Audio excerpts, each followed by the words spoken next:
Peggy 16.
by a mother's heart and bathed in another's blood, from which I grow in search of futile love.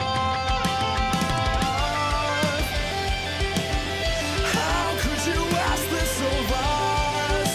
The fate of the world weighs heavy on our hearts. But if I must, I will pilot this monstrous thing. How could you ask this of us? The fate of the world weighs heavy on our hearts. But if I must, I will pilot this monstrous thing.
Here comes the fog, following the rain. The missing suspended like marionettes, and we all are haunted by ourselves, just feeding them strength by denying a run. Reach out to the top and face yourself. You're not alone.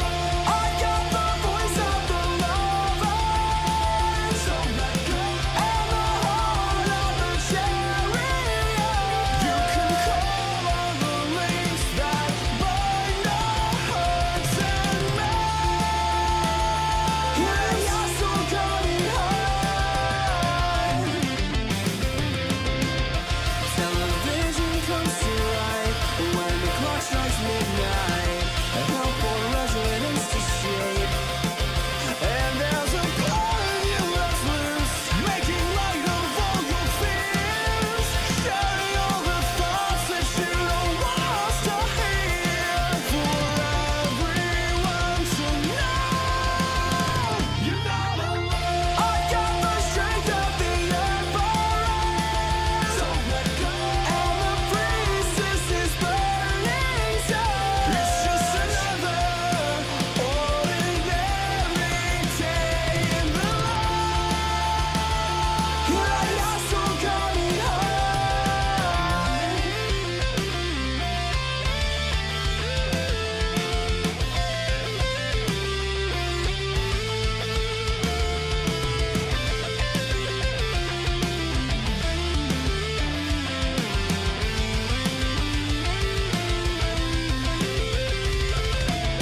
I'm in love with Satanaka-san. Just wrap your legs around me. My body burns for Chi-chan. I'm in love with Satanaka-san. Just wrap your legs around me. My body burns for Chi-chan. You're not alone. I got the voice of the lovers, so let go, and the heart of the chariot. You can call on the links that bind our hearts and minds. Yeah, you're so coming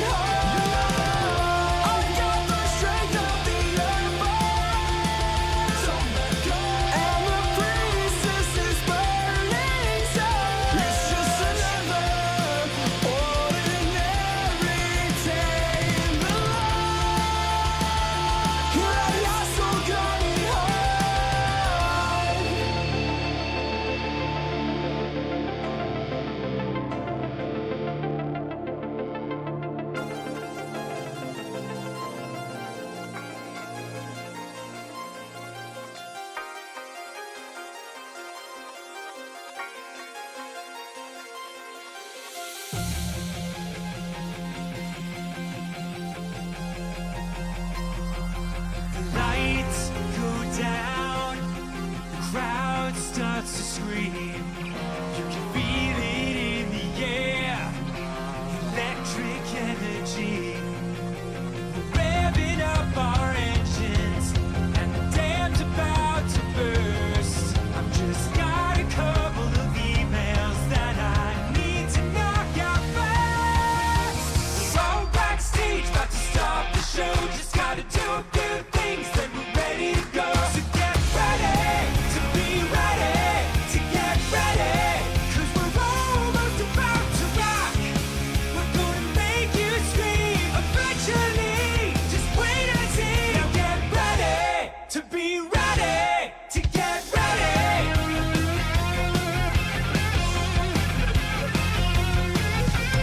Be on stage in a second. Just a few things we gotta do. Gotta make the set list, wash the guitars, bathe the entire crew. Gonna play with all my Legos, then we'll eat some snacks. Drop Ninja Brian off of his Brazilian wax. Drink some gas so we can play real fast. And then you better hold on to all of your ass. We're gonna crush this show, just a few more steps. Nothing says rock like meticulous prep. So get ready to be ready, to get ready, 'cause we're almost about to rock. We're gonna chill your spine and blow your mind all into time. Now get ready to be ready, to get ready. Ladies and gentlemen, are you ready to get fucking destroyed? We are nearly prepared to begin preparations for our final sound check of the evening, so please file out of the auditorium while we reset the stage. Thank you. For those about to rock, please hang tight while I find my socks. Gonna crack your skull like an aftershock. Just gotta call my broker and sell some stock. So get ready to be ready, to get ready, 'cause we're almost about to rock. We're gonna melt your face through time and space at an appropriate pace. Get ready to be ready, to get ready. Now get ready to be ready, to get ready. Now be ready to be ready, to get ready.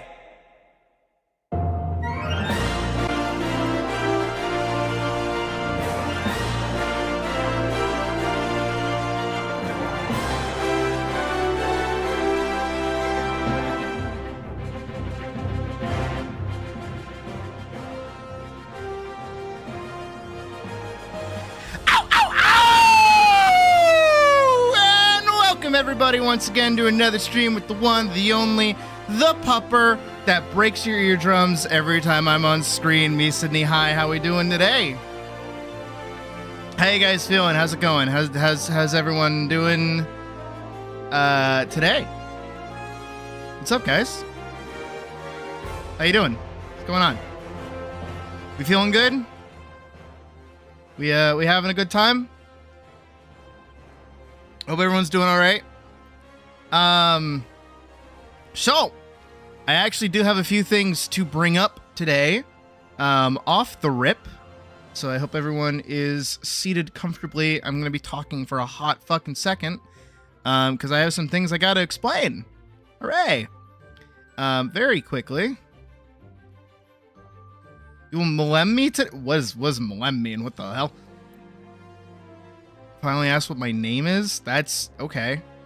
Hi Hullud, hi Mandy, hi Maniacal, hi Hamlet, hi Pravis, hi Tara, hi Catnip, hi Badger, hi Pocket, hi Maniacal again, hi Kyle, hi Greek, hi Badger again, hi Pretentious Source, hi Anya, hi Maniacal, hi Badger, hi Hamlet, hi Pravis, hi me, hi Maniacal again. Okay, I don't think I can go much further. I did see Day earlier and also Vorkson, so hi Day and Vorkson and anybody else here as well. Hi.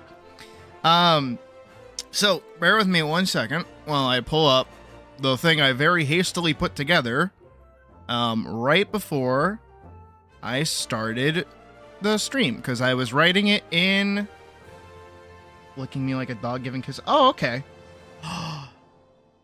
Tara just gave me a new idea for a new thing that I can do. I need a licking emote. How weird is that gonna be? I gotta figure out how that works. Anyways, So I did finally, oh my god, finally, update the new way of how our donation system is going to work going forward. Hooray! I did it. Oh my god. Woohoo. So allow me to kind of try my best to explain it. And you guys tell me if it makes sense or if it's unfair or anything else, because this is I didn't actually okay it with the mod team and be like, hey guys, do you think this is fair or anything? I just kind of did it myself. So you guys let me know how you guys feel about it. You can read along with me. I will be reading the description. I'll be adding one extra thing that I actually forgot to put in the description. My bad, but I'll put it in the description next time. So our new donation system is now a raffle. So this means any amount under $50 donated will add you to a raffle that will happen at the end of the month. It will always happen. The raffle will be held on the 31st or the 30th or the 28th of whatever month it is going forward, should this go well and people like this. So I will use Wheel Decide and load everybody's names who has donated into it and go from there. After who, like, okay, this is the hard part to explain.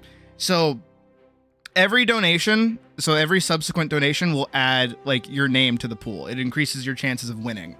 Your chances of winning do not go down at the end of the month. Okay, hi Catnip. Test, please send money to Sidey Bip Bop. Yes, please do. Send me money. So what that means is that if you make like a series of donations over the course of like a month, right? You'll still put your name into the thing and it'll carry over into the next month. Not the amount that you donated, just the amount what's the word for it? Again, I was writing this in real time, so like my way of explaining it is not ideal, but I know in my head what I'm thinking. So basically it's like, hey, if one month you donate $30, that gets you 3 names put into the increase, right? But then if the next month rolls over, you still have your 3 names, but that $30 you donated doesn't count towards the additive 50 to get you a guaranteed slot.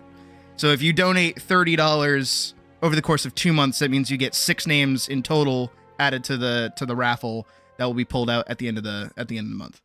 And when you win, all of your names get like pulled out.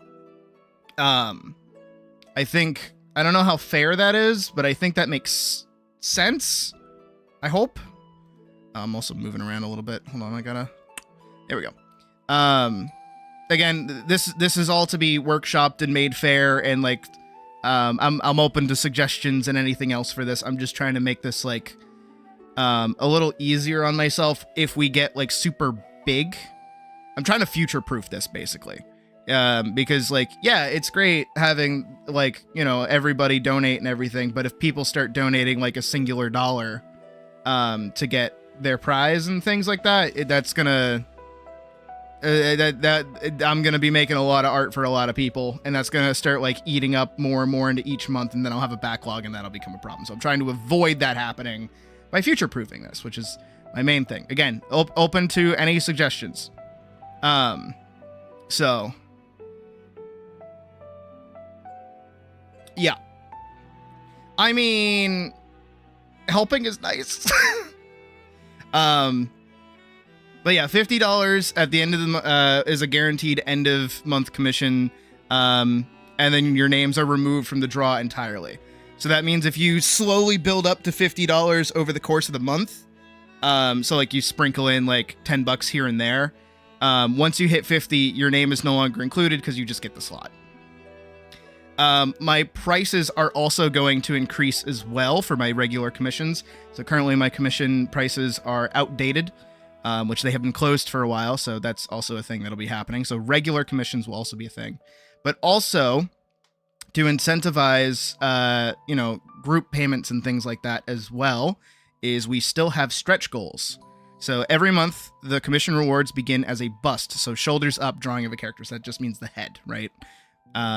Hitting stretch goal amounts increase what can be selected as a commission up to a full body piece, right? So $500, all commissions get upgraded to a half body, and 1 extra winner is chosen. And then $1,000, all commissions get upgraded to a full body and 2 extra winners are chosen. So this is on top of anybody that gets a guaranteed slot, and this is on top of those 2 extra winners. So it adds a little bit of incentive for the suspiciously wealthy furries to still spend good chunks of money. Yeah. But the what is it? The little breakdown is if you donate less than $15, you get 1 name in the raffle. $15 flat, you get 2 names in the raffle. $30, 3 names. $45, 4 names. And then if you go 50 and above, you get a guaranteed slot, which I spelt wrong, apparently. That's cool. That's good to know. Thanks, me. Good job. And also a little extra bit at the end that I have written here for my own sake. While I can design characters for winners, I can do that. I do require visual references and perhaps even a mood board to aid in the creation.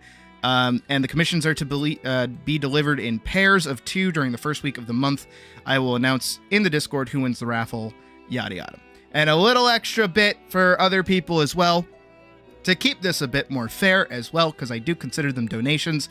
If you are signed up on the Patreon and you are sending me money in the Patreon, you get automatically added to the raffle. Just 1 name, though. You don't have the addition of extra names being added. You only have the 1. This is regardless of tier. Because tier still comes with like other benefits and things. But you do have your name put into the raffle every month, guaranteed. So that's a little give back to Patreons. That's also something I wanted to add in as well. I think 10 is fine. Keeps the amounts of names lower. Yeah. But yeah, I think overall, I think that's mostly fair. I think that's mostly sustainable. Because, you know, my one thing right now with like the previous donation event was that like the promise to be like, make sure to write this down for you. It's in the description. That's where I'm reading it from. This where it says donations, see description. It's right there. It's already written down. But I want, I'm trying to figure out words. Words are hard. I want to be able to allow people, to get something out of donating regardless of the amount that they're sending. So if somebody donates like $1 every month, that still gets them an extra name every month and the chance of getting art eventually. And, you know, if nobody donates, that means that they have a higher chance of getting stuff. Things like that. And then also, if you donate the maximum amount, or you donate like the $50 to get a guaranteed slot, it doesn't take away from somebody else winning. So I hope that all kind of like gamify loops it a little bit, where it's like, hey, you know, if you donate a big chunk, and people work together to reach a goal, like an end goal, that means everybody gets an upgraded commission, and then more people have a chance to win besides the people who have like the expendable change. You know what I mean?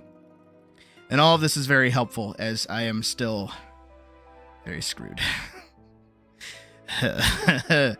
Things are getting dicey, but we're okay. Don't worry, I'm good. I'm okay. And I don't want to say fallback. It's very Night of the Museum for me, but like I have things I can sell, so I'm good. But really at this point with the whole job search thing, it's and yeah, I could totally go for like a late night gig or something, definitely, but that would start cutting into stream time. And I don't want to do that. I don't want to quit. So that's why I'm kind of doing this a little bit. I also do have a video in the works as well.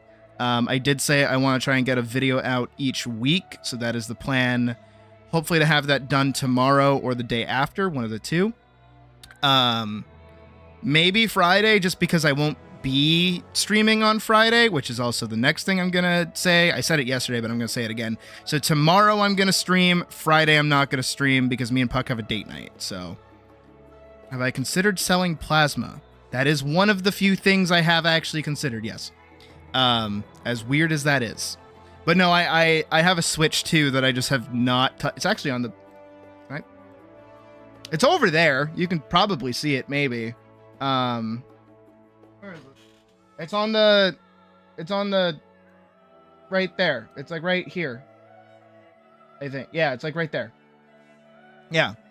So I have that I can sell. I should be able to get like a good chunk of money for that. And also I have 2 guitars that I just don't play anymore, so I can sell those too. So I'm gonna keep my acoustic, of course. Fuck off. I ain't selling that thing. But like I have not played my electric nor my bass in years. How much can you sell blood plasma? No idea. I don't even know if I can. I haven't had blood work in like a while, so I hope my blood's like okay and not just sludge. It could be. I don't know. I'm not very healthy. So yeah, date night for me and Puck on Friday, so I will not be streaming on Friday.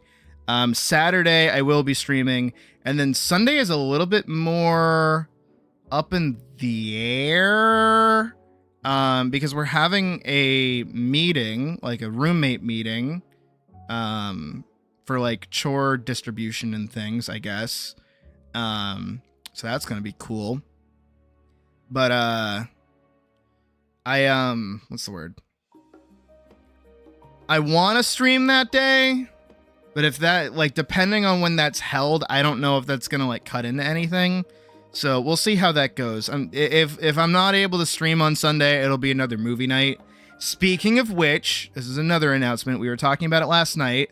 So last night I got food, and then I watched Cloudy with a Chance of Meatballs in the server. A few people showed up, which is nice. But me and Badger started talking about doing an open mic movie night, and I think that'd be really fun. I think that would be a good time. So I'm gonna try and like make it like a more what's the word? Like a more announced kind of event. Instead of it just like being like dropped on people, I'm gonna be like, hey, we are doing this day at this time, so people know what's going on. So far, I think we have about 5 movies lined up. I've added an extra one from the conversation that we had last night. So we're gonna do, for the open mic movie night, so it's just us riffing on movies and like having a good time and like being able to talk to each other. We're gonna do both. Yes, exactly. We're gonna do both Cloudy with a Chance of Meatball movies. So we're gonna do both of those. So we're gonna do the first one and the second one. Then we're gonna do Shrek 1 and Shrek 2. Oh yeah, that too. As Badger just said, the only real rule, we'll have like 2 quote unquote like rules, is that if you have like a noisy background, or you like have like like any kind of like, I don't want to say verbal tics or anything, but just like if you make a lot of noise naturally, or you just like anything like that, just use push to talk. Just use that. And then 2 is, as Badger just said, stay on topic. So if you're like playing a game while the movie is going, don't like tune in and just start talking about what you're doing. We're here to like riff on the movie. So, you know, don't try to be like the center of attention when the movie's meant to be. You know what I mean? But, and also just show up for the movie and just the good time in general. So get snacks and shit when I tell people that's going on. And then also, so we'll do both Cloudy with a Chance of Meatballs movies. We watched the first one last night, and we kind of agreed going into this open mic night that we're just gonna pay attention to like visual gags, because there were so many that like we missed while watching. It was really, really weird. There was this one scene Badger remembers. I freaked the fuck out over it. There's this one scene where like, if you guys have seen the movie before, you know that bit where he's like walking into the like no ceiling steakhouse thing with his dad. There's like a line of people outside, and in the line of people is a kid with Groucho glasses, like the fucking Groucho glass. You know what I mean? And he's just there, and he's in like both shots. And then later in the scene, there's like a wide shot of what is it? There's like a wide shot of like the whole restaurant, and in the corner is the fucking Groucho glasses kid just standing there. He's not at a table. He's not with anyone. He's just fucking standing there. And it's like, Why are you there, child? What the fuck? And it was a good time in general. And usually I'm in the little text chat like rambling my head off. So I think that'll be fun. Same thing for the second movie. I assume there's a lot of visual gags in that too. And then Shrek 1, Shrek 2, just because we've all seen those. Come on, we know. And then we all have to be silent during the fucking I Need a Hero bit. There was also the TV and yeah. And then we're gonna do the meme, the one, the only. That's right. We're gonna watch the fucking B movie with open mics. Oh, also another thing for the Cloudy with a Chance of Meatballs is that there's a character that has like a beard and like a red hat. We're gonna have a counter for every time he's on screen. But yeah, B movie. We're gonna do B movie. So we'll do first 2 Cloudy with a Chance of Meatballs, 2 Shreks, 1 B movie. Hell yeah. Oh, I'm sorry, Pocket. I know you don't like bees. I mean, we'll save the B one for last, so you can dip out when that happens. But yeah, obviously attendance is not required. You guys can do your own thing. I don't mind. I must love paint. No, I actually really like the B movie. What? I think the B movie's great. Like, unironically, I think it's a really good movie. It's dumb, yeah, it's a stupid kids movie, but I like it.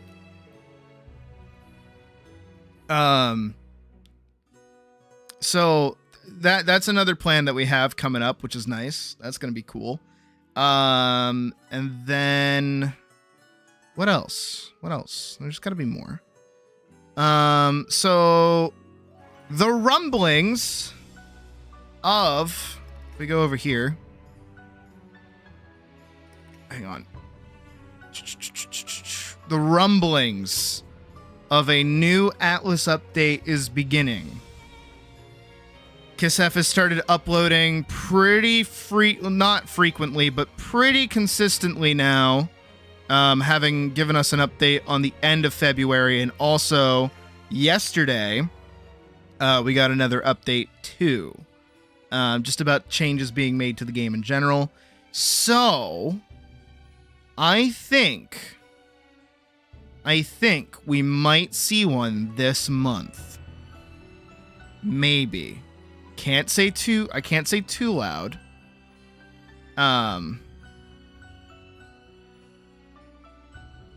Oh no, don't worry, Pocket. I'll let you know every movie. But yeah, we'll do 2 movies without bees first. Well, 4 movies without bees first. So you're good.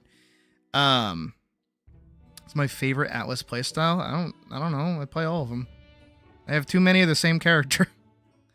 So I won't preemptively do any Friday Night Atlases, but I will say when that comes out, when the update comes out, whatever day it releases on, we'll play it.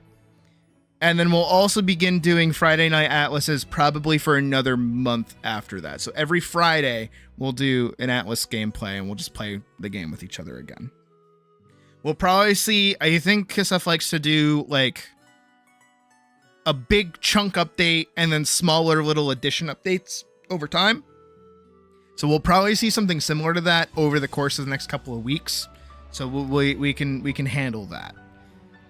So hopefully that's something we can look forward to, but honestly, I'm not really holding my breath super tight for that one, but I hope we get an update soon. I'd like to play the game again. As of today as well, obviously by, the announcement I made earlier, we are not doing Final Fantasy 14 tonight. We are just doing art tonight. And I will be doing a comic page, 1 or 2, I don't know. But we're gonna figure that out as best we can. So, hopefully I can get 2 done today. That'd be nice. And then maybe I can get another 2 done Saturday as well, because I'll try to go long that day. Is there anything else I gotta talk about before we get started? I'm trying to think. I think the raffle will be okay. Again, we'll test it and see how that goes. I do like trying to give you guys some kind of like incentive. I do still owe our previous winners a shirt and a plastic standee both times. Once I'm on my feet a little bit more secure and I can start like handling that, I will. Don't you worry. I will not forget. I owe you guys stuff. And you know what? Probably a good thing that we put it off for a while, because that means I can like give you guys shirts and standees of actual products too. So it's not just a potential idea that then gets like thrown out the wayside. So that'd be neat. God, it's fucking hot in here. Someone turn on the fucking heat. Like, it's actually hot. I'm not doing a meme. Like I'm like sweaty in here. I don't like it. Am I able to draw fuzzy bug humanoids like bees, moths, and spiders? I mean, I guess. Kind of draw anything, really. It's the magic of rotating the cube and not the cow. But yeah, no, I do owe people that, and I will not forget. Don't worry. I just need to figure something out first. Trying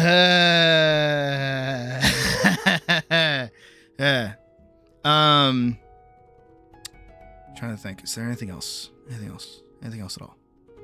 No, not really. I don't think so. But yeah, so I will actually be making, what is it? I will be making adjustments to my old commission sheet to kind of afford, what is it? What's the word? To kind of make it make sense. Because I would like donating to be like, less money than actually commissioning me, so that it's like a little bit more incentive, but also still like worthwhile for people to still like commission me regularly. So my prices are probably going to increase.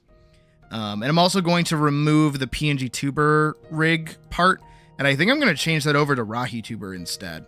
I think I could do Rahi tuber rigging for people if people desire. And same thing with turnaround and model sheets and things like that. I think that'd be, yeah. So base prices are probably going to go up, just letting people know.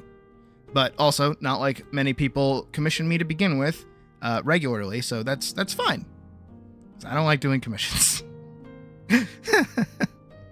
I'm not sure if you're proud of it or not. I will look at it later.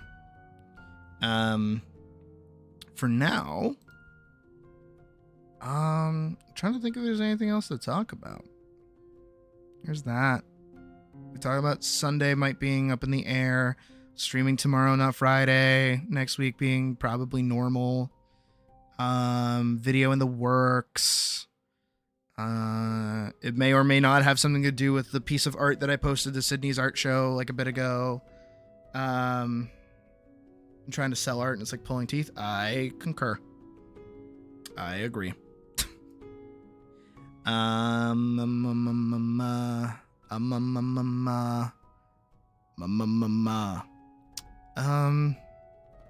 I think we're good. I think we're all set. I think we can get started on the doodling action today. Also, I'm happy to see that a lot of people seem to like the thumbnail. I worked pretty hard on it. No, I didn't. I threw it together in a second. But I am actually pretty happy with it. I think everybody's commissions so far have been like really, really cool. So I like getting to add everything together like that. And then a huge YouTuber moment. Remember to like and subscribe and comment and hit the bell notification to get updates on all my future streams. And also send me money if you want to be part of this month's raffle. Hooray! Huzzah! Caw-caw! Caw-caw! So today we have, hitting the button, we have Pocket and we have Catnip. Because Pocket is here and Pocket is very ethereal, I do believe we will start with Pocket. Where is Pocket? There is Pocket. Pocket, where's... Found you. She's giving me all these notes on horses. All right, Pocket wants their character. Wiggle, wiggle. Oh, God. Wiggle, wiggle. There we go. Wants their Lady Knight character, which I can absolutely do. Has no arm. They have Robo Arm, which is pretty sweet. All right, so we're going to swamp on over here. But I think Pocket is a special case specifically because I believe she requested that we go over the design together, which I think would be kind of cool. And maybe a good learning opportunity for all of you as well. So, what are you thinking, Pocket? What do you want to update about this? We can work together on this. You're mostly in the driver's seat, though. You're gonna tell me what you want.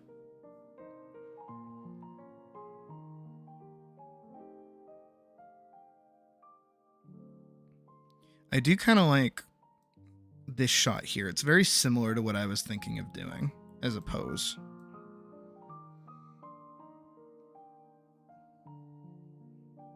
These colors. New art. While you think of things, Pocket, I am going to get started on the sketch of what I was thinking for their kind of pose.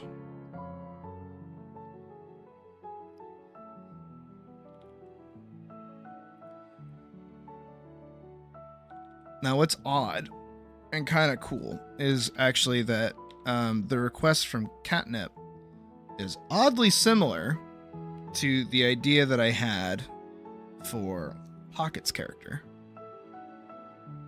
which is they are both sitting on a sort of rock.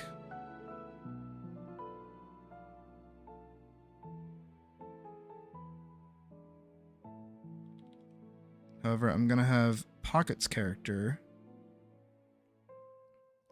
Gothic Victorian knightly lady. Oh, of course you would have a fucking blood hunter. Purple and moody, but maybe a bit too... Are purple and moody and a bit too bland. Okay. Wolf shifter, who has a full wolf form and her prosthetic arms actually morph into her wolf's paw. You feel like her clothes... Okay. Yeah, I can work with that.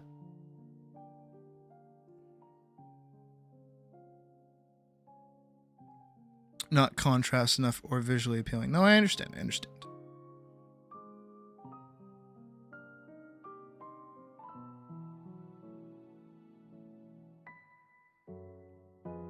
So I'm going to give her this sword.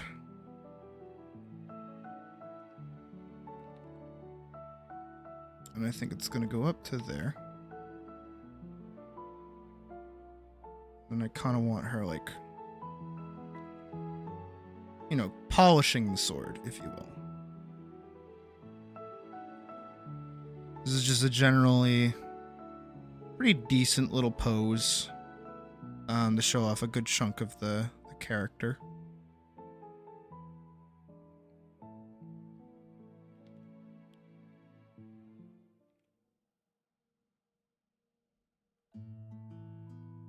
All right, so we're going for Wolf Lady.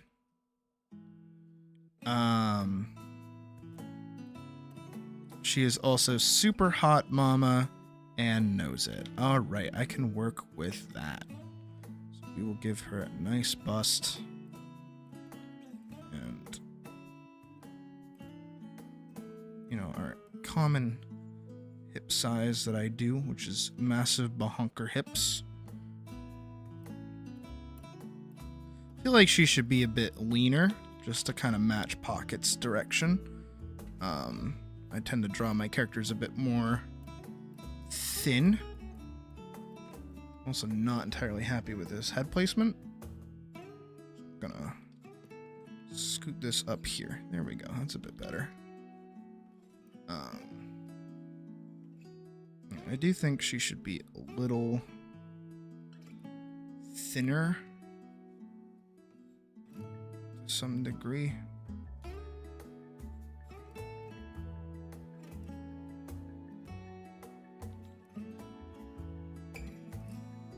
Just gonna clear this up and clear this up over here too. Here we go.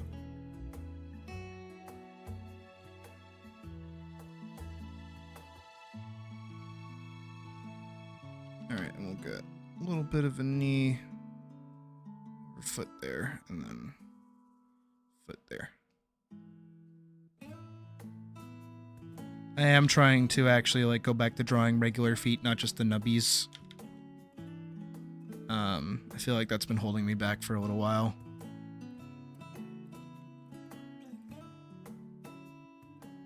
So we can hit that. Alright. We can play with the blade shape and other things later. I feel like this is just an okay starting point for our character. Now, I gotta look at the arm a little bit. Okay, I gotta stop hitting the wrong button.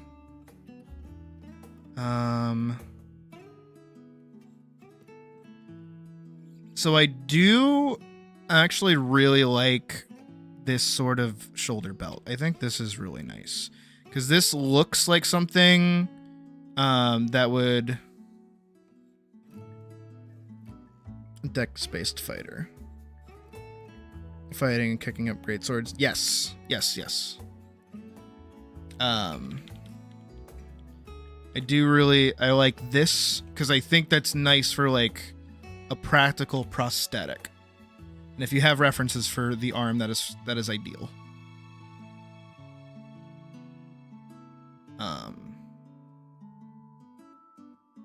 I will probably simplify it for my sake, but that is good to have. All right. So, all right. So we've got Gothic. We've got Wolf. She's a hot mama, as you were.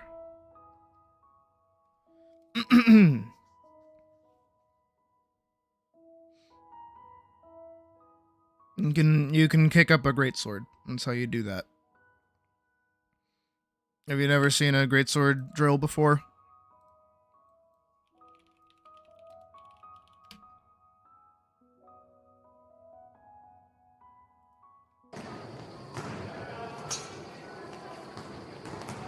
Never seen one of these before?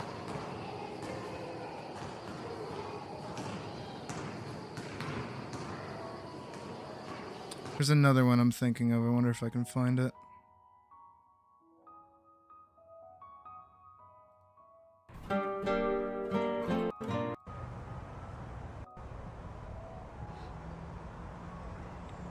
That's a long sword.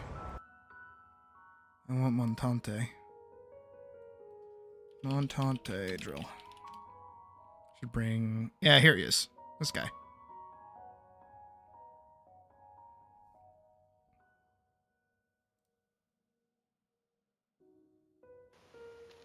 That.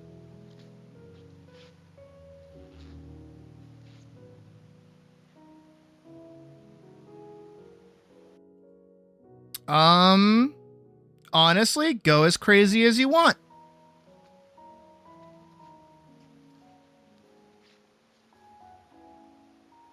I give you full permission to do as much craziness as you desire.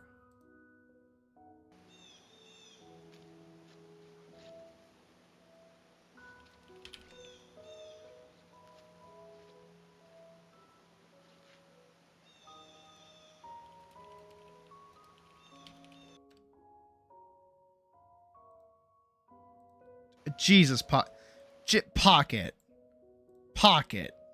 girl, pocket, honey, Pocket. Darling, what the fresh fuck is this? What in the lies of P? What in the fucking...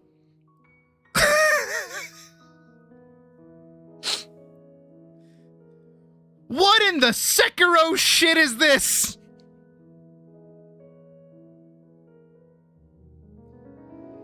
Ha! Pocket. Honey, you're killing me. I can work with that, though.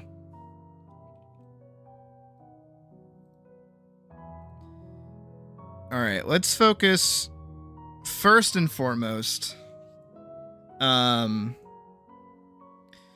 all right, here's something I'm gonna point out. We're gonna turn this into like a teaching moment very quickly. So Pocket. Something very, very important is a small thing you have in real life, actually, sometimes, is this idea of like jewelry color. Right? If you like fashion, if any of you like fashion, you know what I'm talking about, is that certain jewelry works for you and certain jewelry doesn't, color-wise. Some people really like wearing gold. Some people look better in silver. For me, for instance, over here, the wolf, I wear a lot of gold. This is actually a design decision because I needed to incorporate yellow into the design to keep it consistent across the board, but also because I'm technically a werewolf, I can't be wearing silver. Also, silver would then blend in with the rest of my skin tone too. Which is something that I'm going to point out here about this character as well, is that I feel like because of their status as a wolf, or what's it called? It's the really cool animated wolf walker or something. What is it called? Wolf walkers. Is that it? Yeah, this one. Yeah, these. Oh, I know that's a child, but still. You wear aged bronze. Makes sense. Wolf walkers, right? If they're a wolf walker, I would say they should stay away from silver. I think silver would be a very scary kind of thing for them to have. Whether that is in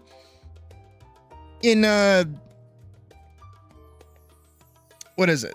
Whether that's a thing for them to actually not like silver, I think it being incorporated into their design that they have an aversion to silver or any kind of like steel oriented silvery colored things, I think that would be ideal. I am picking up on your corset angle, and I do actually really like these pants as well. I think the pants are nice. I think the corset is nice, and I understand what you mean by this purple. I feel like this purple is a little much, and also just kind of this asymmetry. Isn't necessarily a bad thing to have asymmetry. I think it is kind of important, but it is odd. So I feel like we can work around that. So firstly, let's go pull up some reference material. This is what we do. Let's do gothic clothing. Just that simple, is just you look up gothic clothing and you find whatever appeals to you. A lot of this is, can I do gothic period clothing? Here we go. Because most of that was just hoity-toity bullshit. So you're kind of getting a lot of, here, you guys can look at it with me. You're getting a lot of long coats, you're getting a lot of dresses, you're getting a lot of, I'm going to say it, I know it's technically not accurate, but like Lolita looking stuff. Things like this on average is kind of what you're getting. And apparently a lot of black too. And these sorts of corsets. Why does that look like Bunlith? Doesn't that look like Bunlith?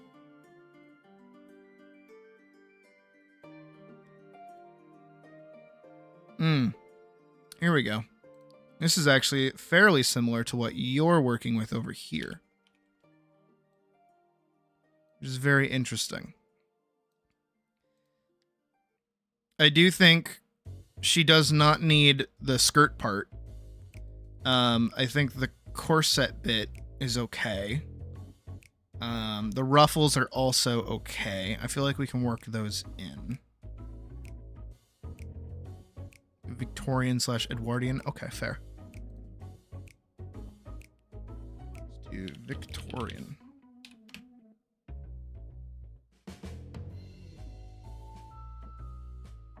Leading towards gas lamp. Okay, fair. Because this is starting to get Guardian.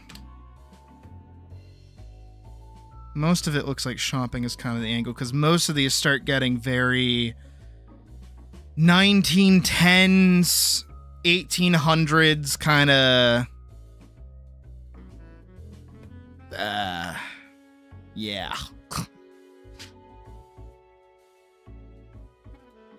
Very, yeah.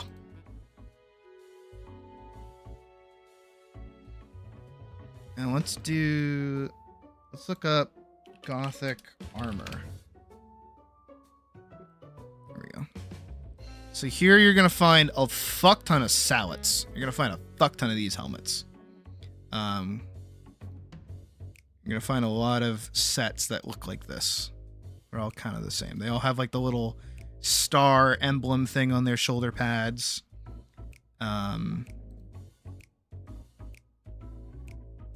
They look pretty cool.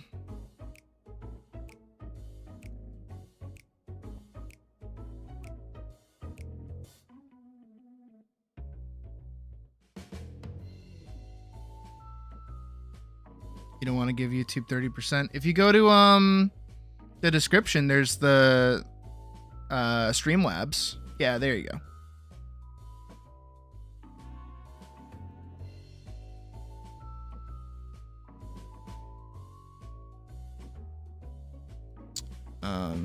You learn to read. I was like, what do you mean? She knows how to read? What are you talking about? I'm like, oh, you're talking about yourself. My bad.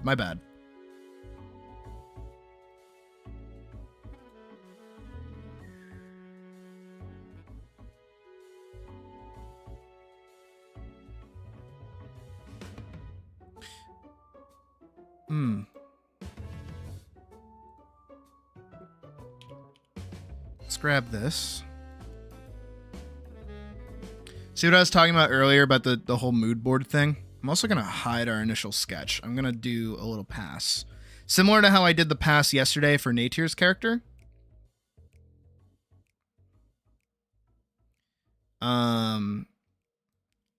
Okay.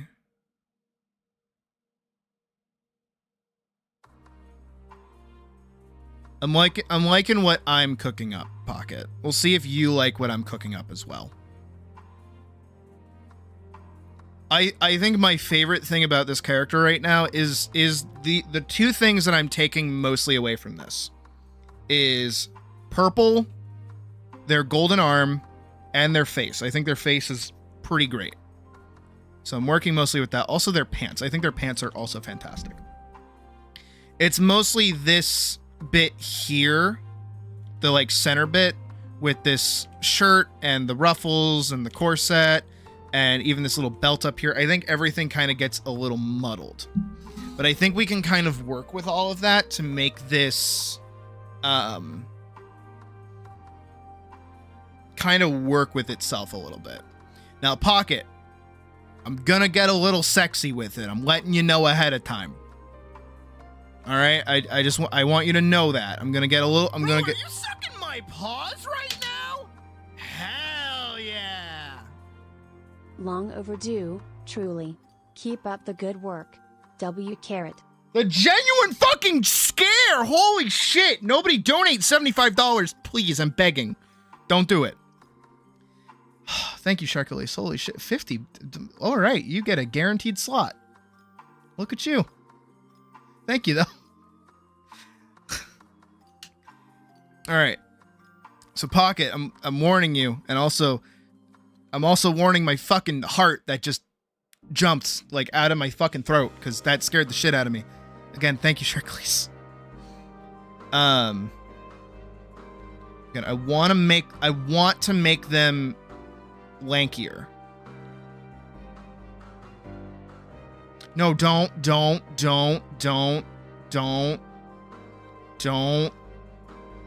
do it.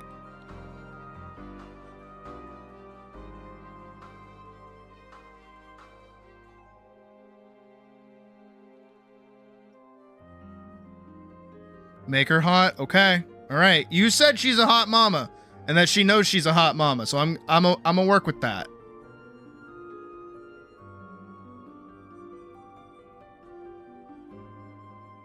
Okay, well that's just how it's my art style. Actually, to be entirely transparent, that is actually the video I'm working on right now. Is a video that I am calling "Your Art Style Sucks," and it's mostly me saying, "Don't have one." I think it's a good transition into me doing more tutorials again, which I do need to go back and like redo. I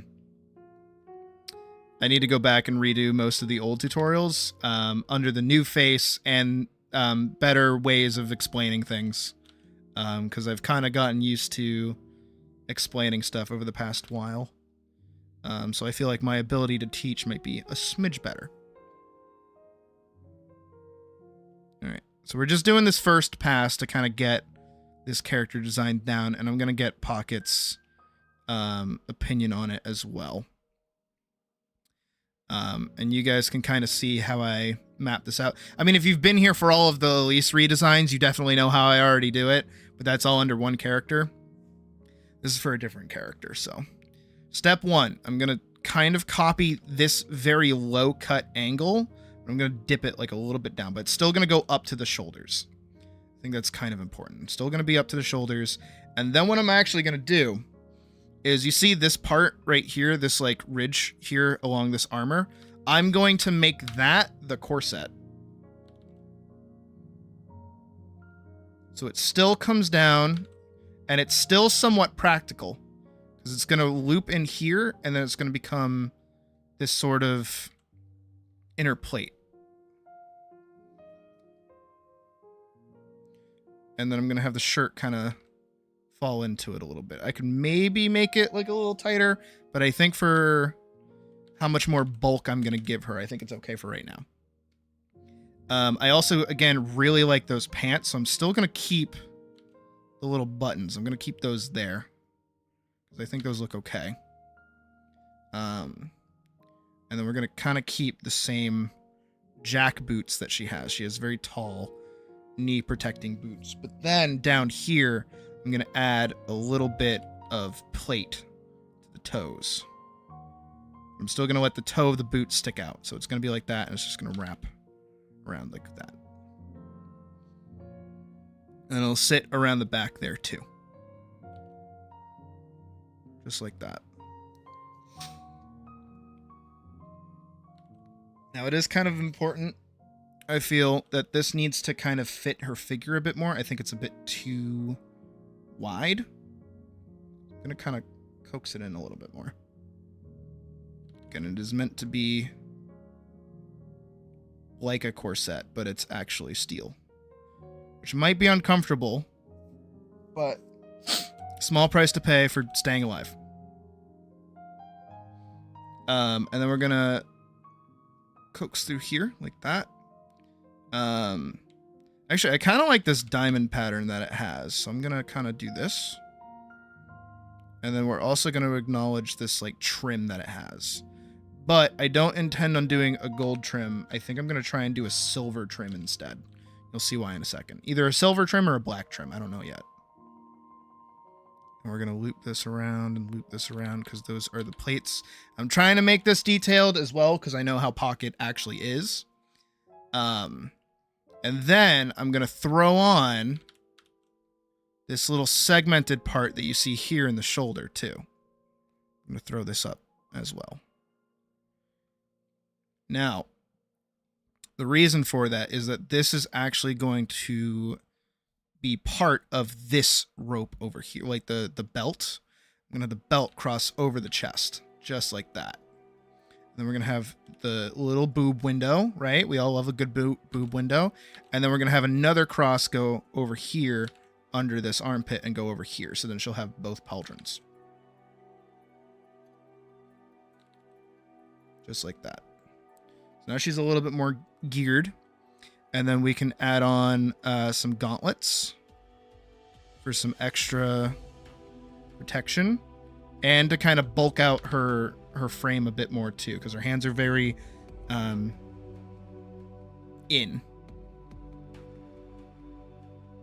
And then as well, I will give her these little bits there.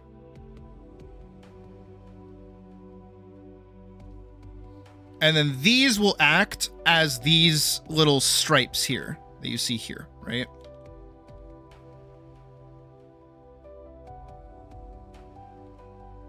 And kind of plume from each one. And then they kind of stop once they hit the armor itself. But we don't get that on this side, actually, because this is her robot side. This is her prosthetic arm.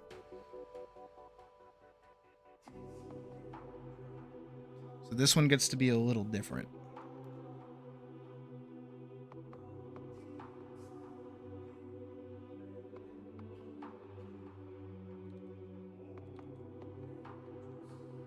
And now I have to pull this reference up.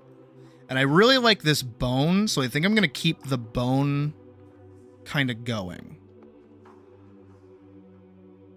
So we'll have... This is the base of the arm. That's how kind of the bone works. And you kind of just have like a singular arm bone. And then you have this part here.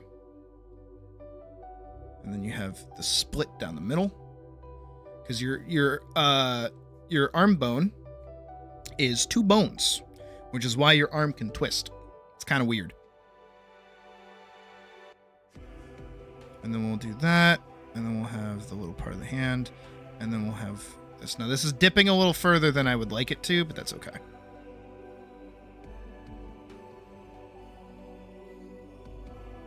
It's kind of reaching a bit further as well, but that's because your palm still has bones in it. This is technically the palm here. Work with me. This is still technically the palm. These are where the fingers actually begin. Technically, that's what this part is here. Is still the palm.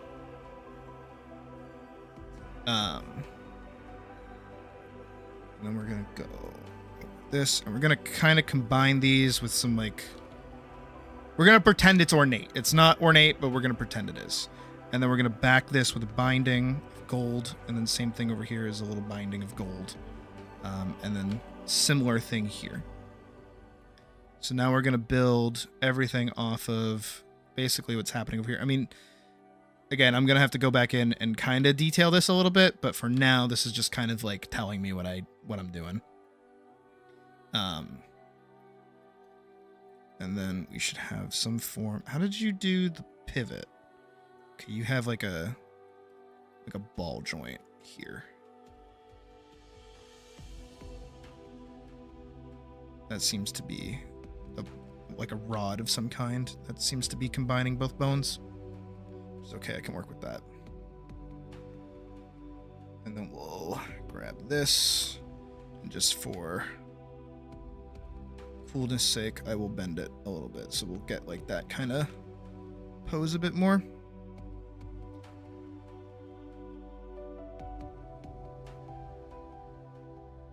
that. And then we can have like a little bit of plate seeping over. How does this one work? It's got like that going on. And then this one has like a trim still.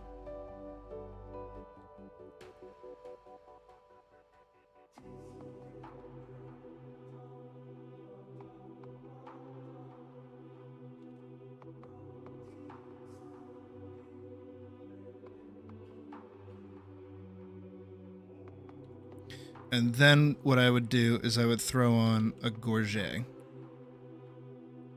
that little neck plate. This bit here, basically, sits like that. And it sits in this little V that you get from that. So then that acts as the same collar that you would have here.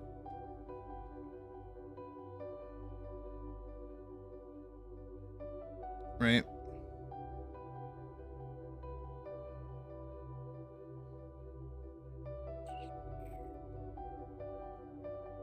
You know what? To try and get that same like button aspect, because I like how tall it is up here. And I know I'm kind of making her not as like thin as I would probably like to be making them. I think we could add like a little button here and there, but that's just part of the armor. It could just be like detailing on the armor itself to kind of still give that like button look, because I like how those kinds of pants look to begin with.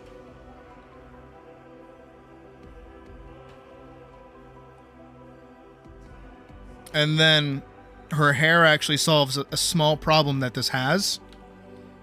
So in static illustrative designs, and it's why a lot of like superheroes wear capes, so most of you probably know where I'm going with this already, is that a lot of designs are very static.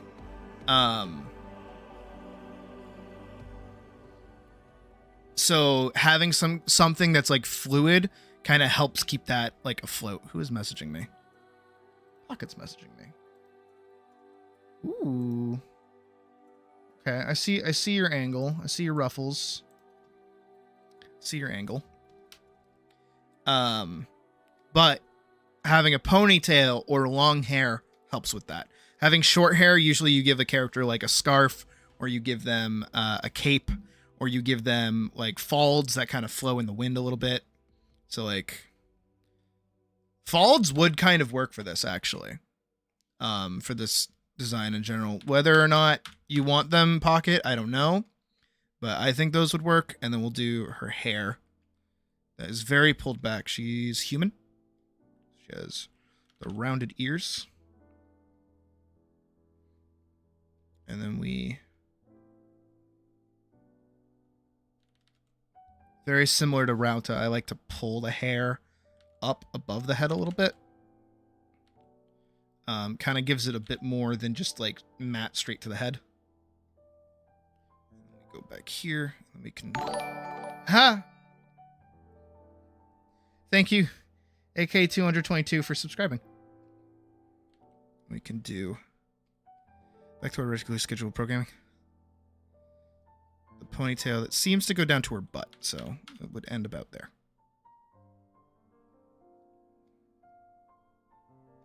And then you have a little spike and a little spike. I always like adding little fallen hairs. And then she also has the little Legend of Zelda little things come off the side. Sideburns. Don't really have any other words for them. And we'll sweep the eyes like that.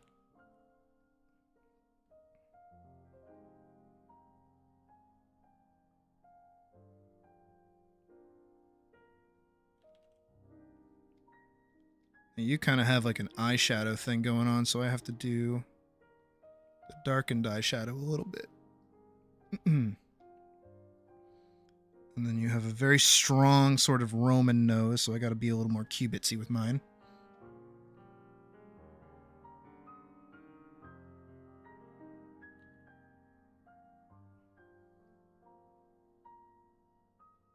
And then she has scars across the side of her face.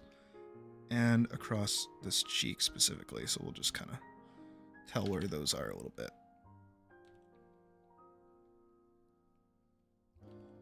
And then these kind of wrap across like that. So this is very low armor for you, Pocket. Just because I know what you said about keeping her agility and motion and stuff like that. But these are practical sets of armor that kind of make a good chunk of... the bust of her has the updated scars. Oh, okay. I see.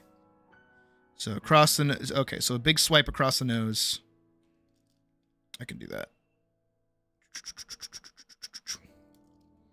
Big swipe across the nose, and then the 3 there. That's very cool. I like that. But really, what you're mostly looking at is, and I'll walk you through my design decisions in just a second. Let me clean everything up a little bit more. All right. So we have the feet covered. We don't really need too much for the legs in general. That keeps her legs very free. Again, I would say add folds of some kind, maybe even short folds, just up like that to kind of give her a bit more flow. And even to extend out the top. I know earlier I said I wouldn't give her like a skirt, but some kind of like little combo skirt coming popping out would be fine. Or you could just do like an open shirt like this and then have it be clear that this is like tied. I don't know which one you would prefer, or if you don't like either of those, you can let me know. It's fine. But I would say even just keeping her legs like totally fine, like the way they are, perfectly fine too. The long leather jack boots are fine. They keep her knees covered. I mean, if she took a hit there, it'd probably suck, but I mean, you know, mostly it's this top part that I'm most preoccupied with. I think turning a corset into a piece of armor, however we go about designing the actual endpoint of it, is ideal. Keeping this section, so the hip part here where the sword belt would be kind of popping out, because the belt would like loop around this spot here, and then kind of fall off to the wayside, and that's where her sword would be. Or because, and I'm gonna pocket, you're gonna love me, pocket, you're gonna love me, I'm telling you right now, because she's using a greatsword. Pocket, I'm gonna give you your favorite thing in the world right now. So, step 1, already on the back of this character, right? Because she's using a greatsword. Some of you know where I'm going with this if you've seen Berserk before. Because she has this X pattern on her back, she can already have a place to kind of latch or tie a greatsword to her back here. But how do you stop it from hitting the ground? Well, guess what? You add a little tiny demon tail. This is a tiny pocket where the sword can sit in while it's sat on the back of the character.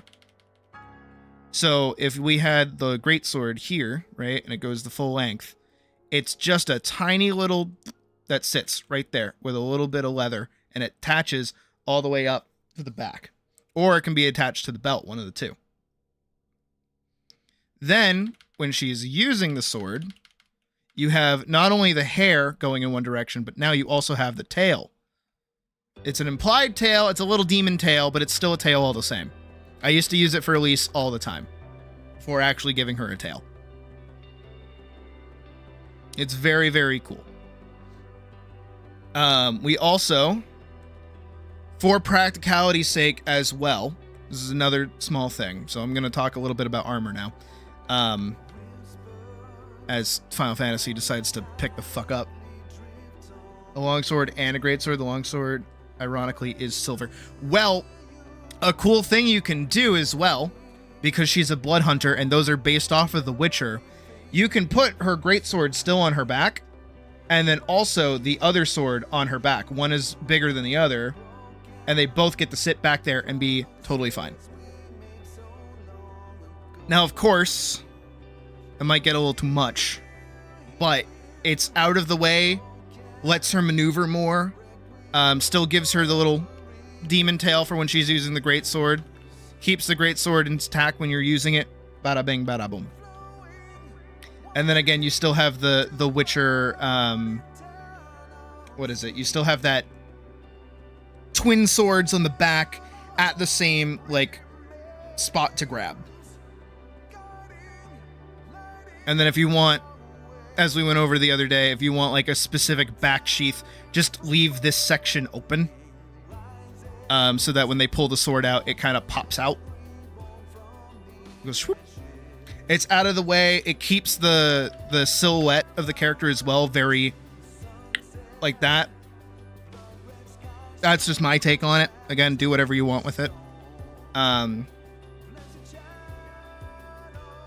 But very quickly, again, going into armor. So obviously she has the prosthetic, which again, we go over here. I really like how this looks. I like how this belt works.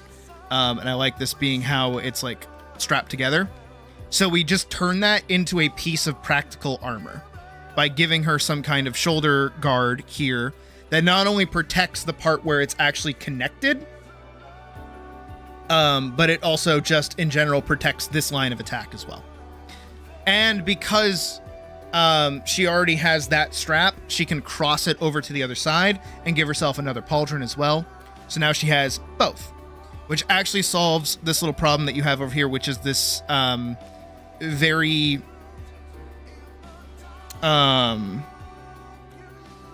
what is it? It's very, I don't want to say messy, but it's very all over the place with a lot of different things going on. This keeps it consistent while also still keeping that asymmetric design. Because on one side you have the arm, on the other side you have this more poofy angle.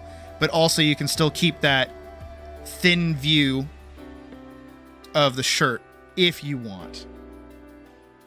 But then that would kind of tie back over into this a little bit. There might be an issue. What's the issue? Hit me with your issue. I would also just say like ruffle this instead. Just make it lined. And then do the same for the top. She wears her prosthetic on her back. She doesn't use often. There's a rope she pulls to activate it.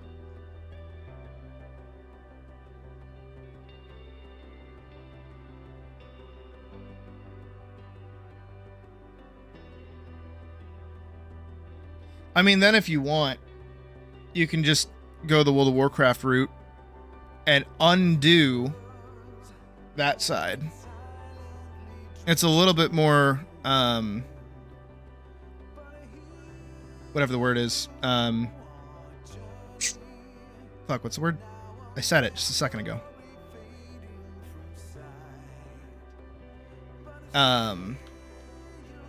The fuck is the word? I just said it. Asymmetric, that's it. It's a little bit more asymmetric, but you can still have it like this. But, again, because it's propped like that and it has this strap over here, why not just add a little bit of extra protection on the shoulder? Because already here is reasonably protected, and then it gives you... Bleh. But that should hopefully solve that problem.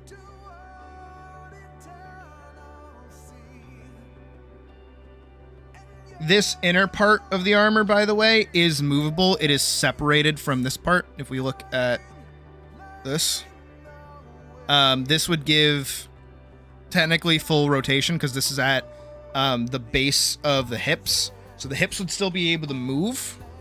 And then these segments should be able to do that as well. So this would still be able to move forward and back, keeping her mobility high. The gauntlet being raised as high as it is keeps her hand safe. I presume she is right-handed, so it's smart to have that part of the hand like normal, not normal, armored, because that's going to be in the lead. And one of the main things when it comes to sword fighting that you learn very early on is you can get snapped in the hand, and that shit fucking sucks. Don't do that. Welcome back, Sharklese. So having that front hand be protected, really ideal, especially because her other hand is a lot more articulate. So this is probably a little bit more delicate, so having that in the back makes more sense too. So that's good. And then having like a little bit of elbow protection again kind of keeps us all consistent with each other. And that's mostly just the top part covered pretty well. And then also, very important, the gorget is a lovely little addition that you can throw on that kind of acts as this collar. without needing to be a super annoying collar. Also, this type of shirt that we're seeing here is very similar to Elise's shirt, where it's that like top and then you have the like sleeves kind of come off it. This is good so that this sleeve can get removed but still keep the shirt like intact, which makes sense when she doesn't really need the shirt to be going all the way up there, so it can just kind of loop around there. And then this shoulder pad would like shield her shoulder as well. And then again, the little cross thing helps exemplify the booba because she knows she's a hot mama, so that's very helpful.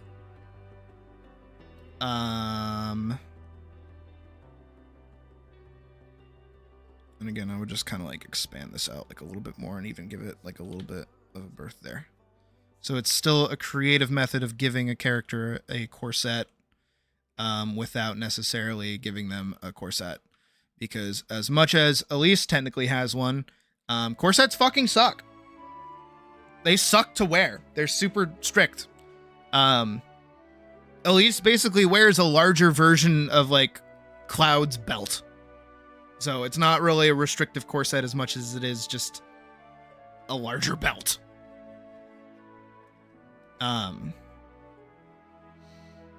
But those would be my notes. I would even add like a heel to her boots too if you want to be really crazy.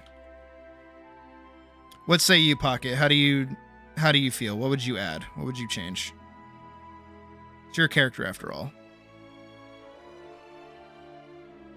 It's also a bracer, not a corset. Okay. Fair. I don't really like that.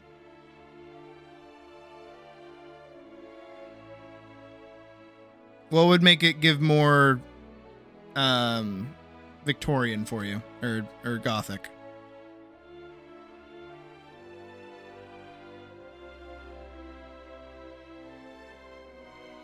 I wouldn't really know how to change that. Frills, high collar, and elegance.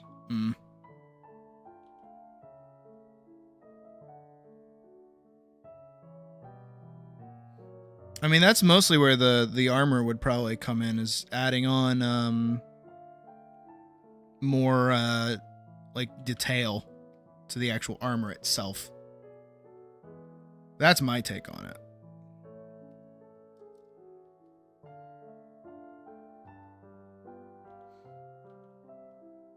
You're giving me a tall order here of making a frilly, practical wolf character.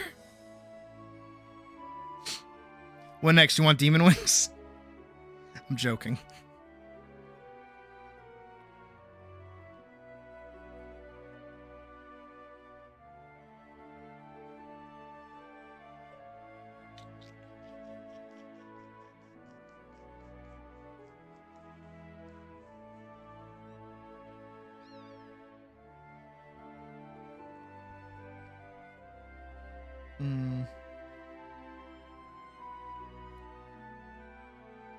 Alright, so let's take notes. We want legs exposed.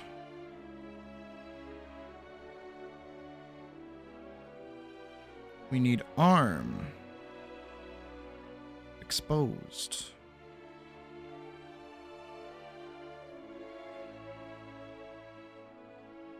Ponytail. More frills. Let me grab her head at least.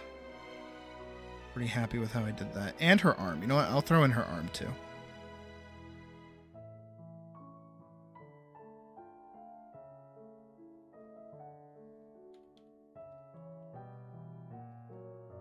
Just lower the opacity of that a little bit so I can work on top of it.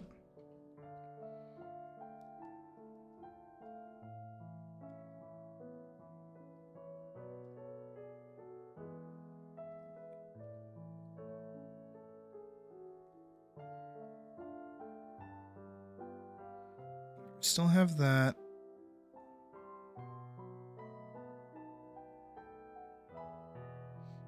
Welcome back, Badger.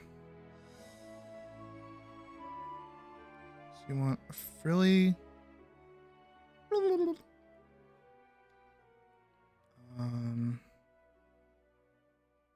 Chest still goes out. All right, we want high-waisted pants. Oh.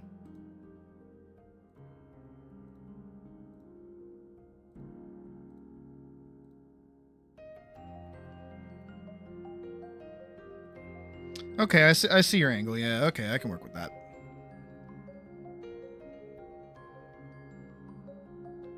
I like this top.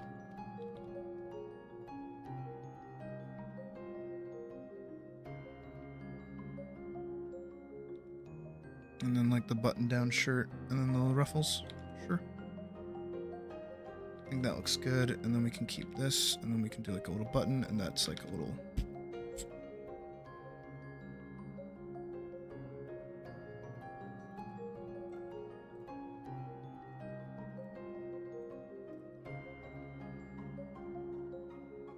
That's white, and then we get the big poof over here.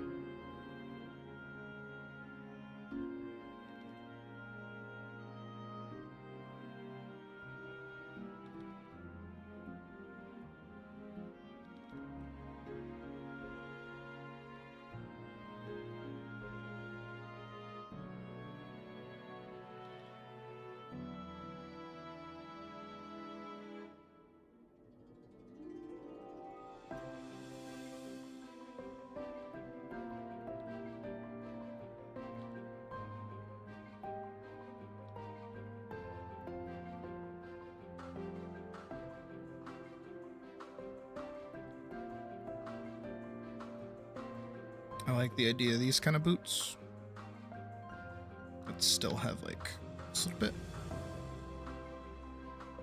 It's kind of like around like that.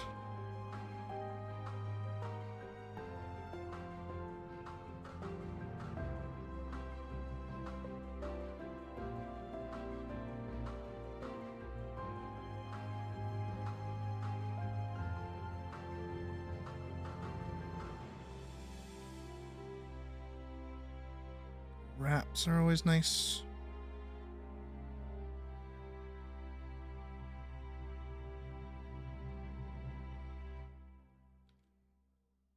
That, do your belt. This little swoop. Sword frog would usually go over here. You can still keep the tall sword. You can still keep this like little loop there, that's fine. And then another sword here, again just keeping that like Witcher silhouette a little bit.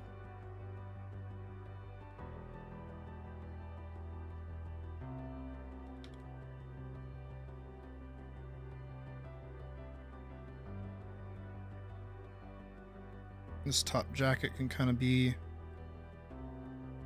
like black a little bit, sure. And then the underneath would be white.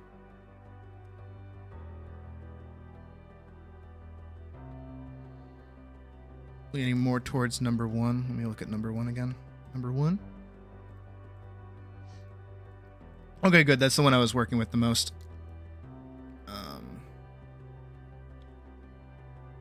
And then honestly, we could just do like a little pop out there and a pop out there.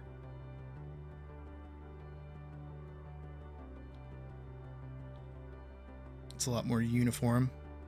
And then we can even throw... Nah, we'll leave that alone. That's fine.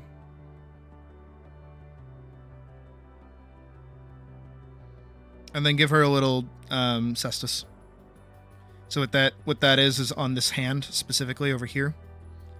She has like a sheet of metal and then little plates for when she like throws punches and things.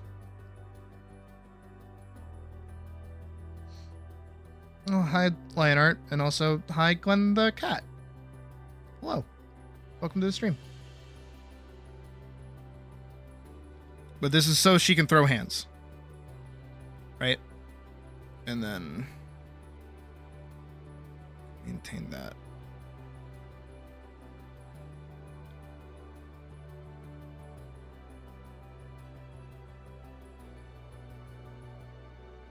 So then this would all be black. This could also be black.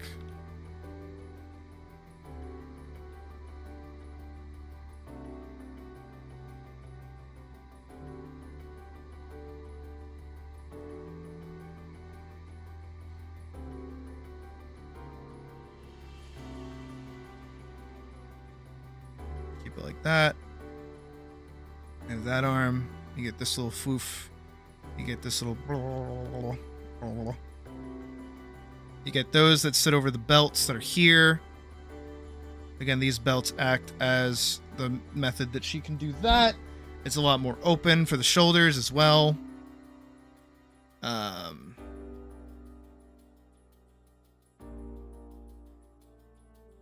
assume she has like a little nub.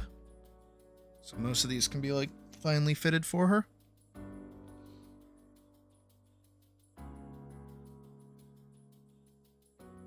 We like this more pocket.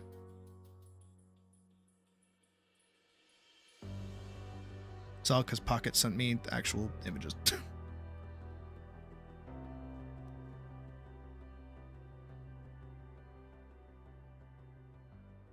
And we can give this top, this bit, a bit more what is it? Purple. We can give it like a dark purple kind of color. And then line it with gold. And then most of the jewelry she can have, so like this little pendant thing that she'll have like pinning up her little ascot can be gold.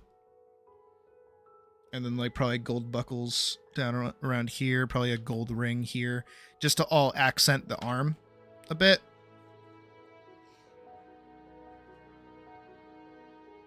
And then is her longsword is the one that's silver? Is her greatsword silver too?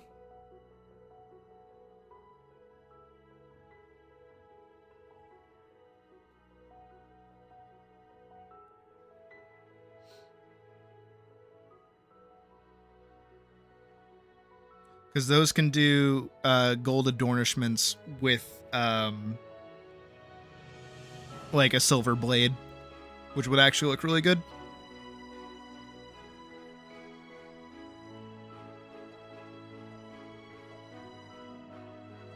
And then these would be leather as well.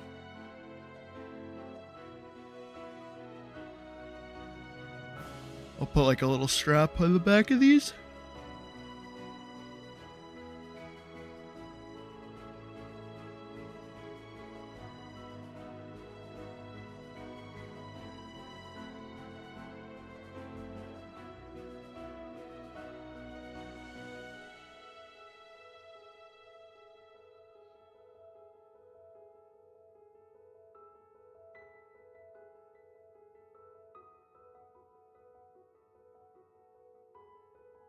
It's got a transformation, but we don't need to worry about that. Okay, fair enough.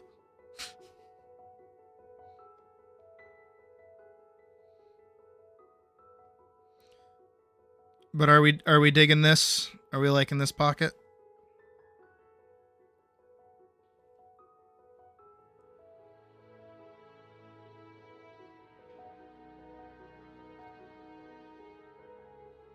Yeah, and I would say the chest plate could still sit over it.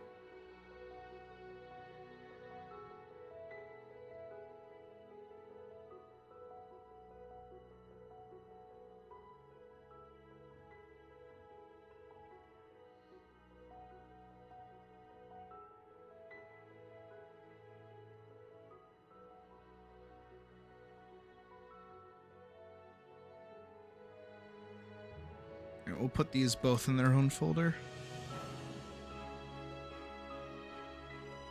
Speak now or forever hold your... whatever the word is. Is to bet... is... make her booty pop. Pocket.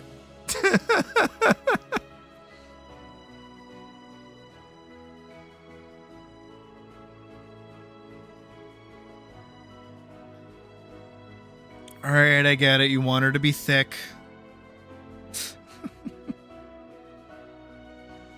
Alright, let's try to implant this design into this.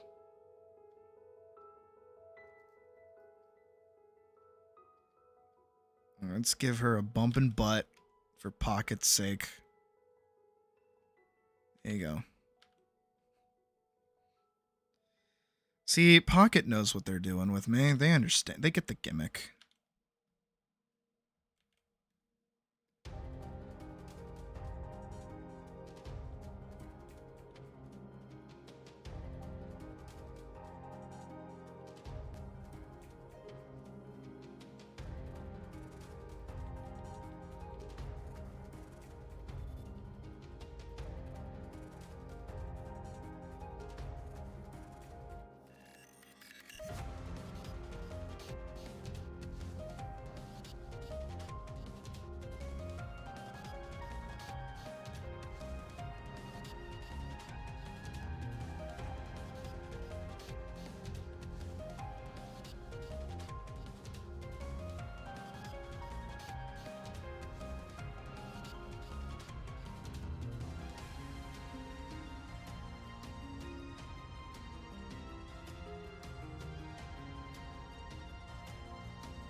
No, you can, yep.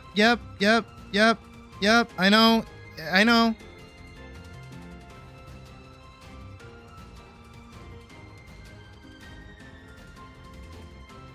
Yep.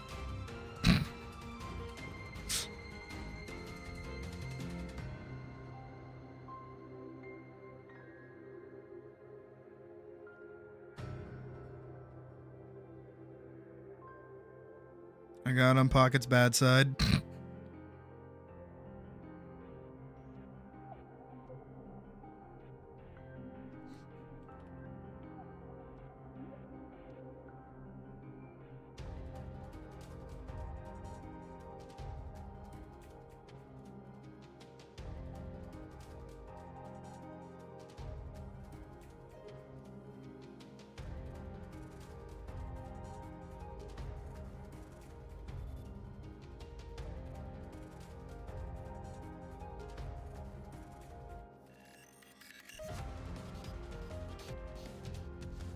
I love armor. I think armor's awesome.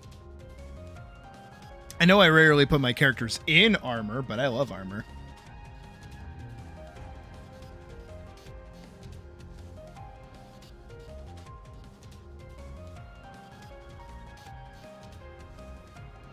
I think I'll do like an overhand instead.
Who dare messages meeth?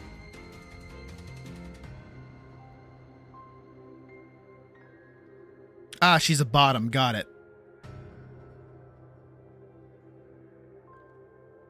Everyone, this character is a submissive bottom.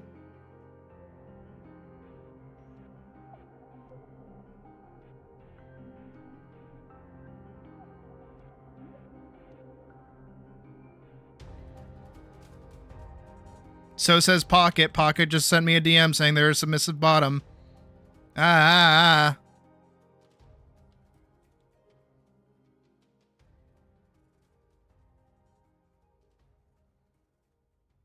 God damn, I make chunky ass swords.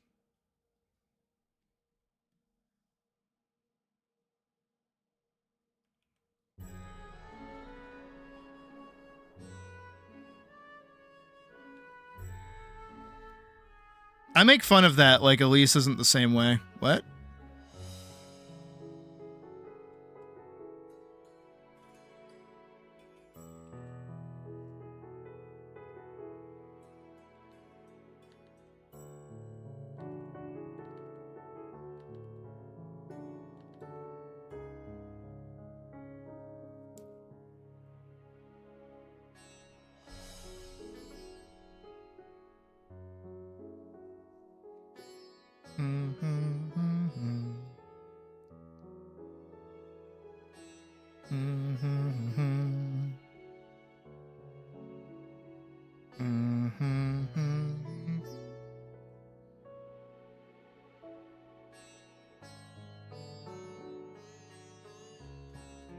Y'all heard me. I know what I said.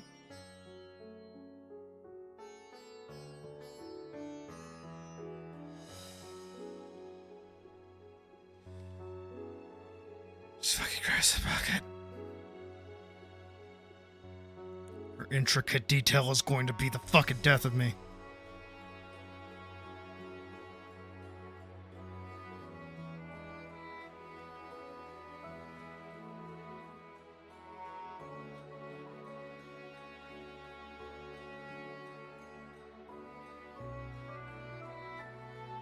I'm just doing her longsword. The line art has the current. Hold on.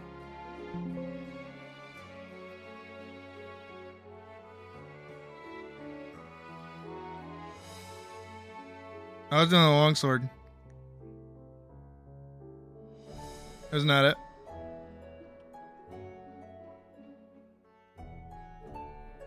That's why I don't do big canvases. Actually, Pocket might be vindicated to hear that I might be moving to larger canvases soon. Leonard has a great sword. Gotcha. And the standing. Okay.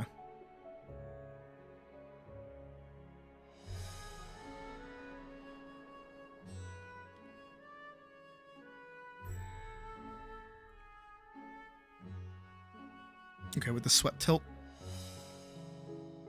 I could do that. I like swept tilts.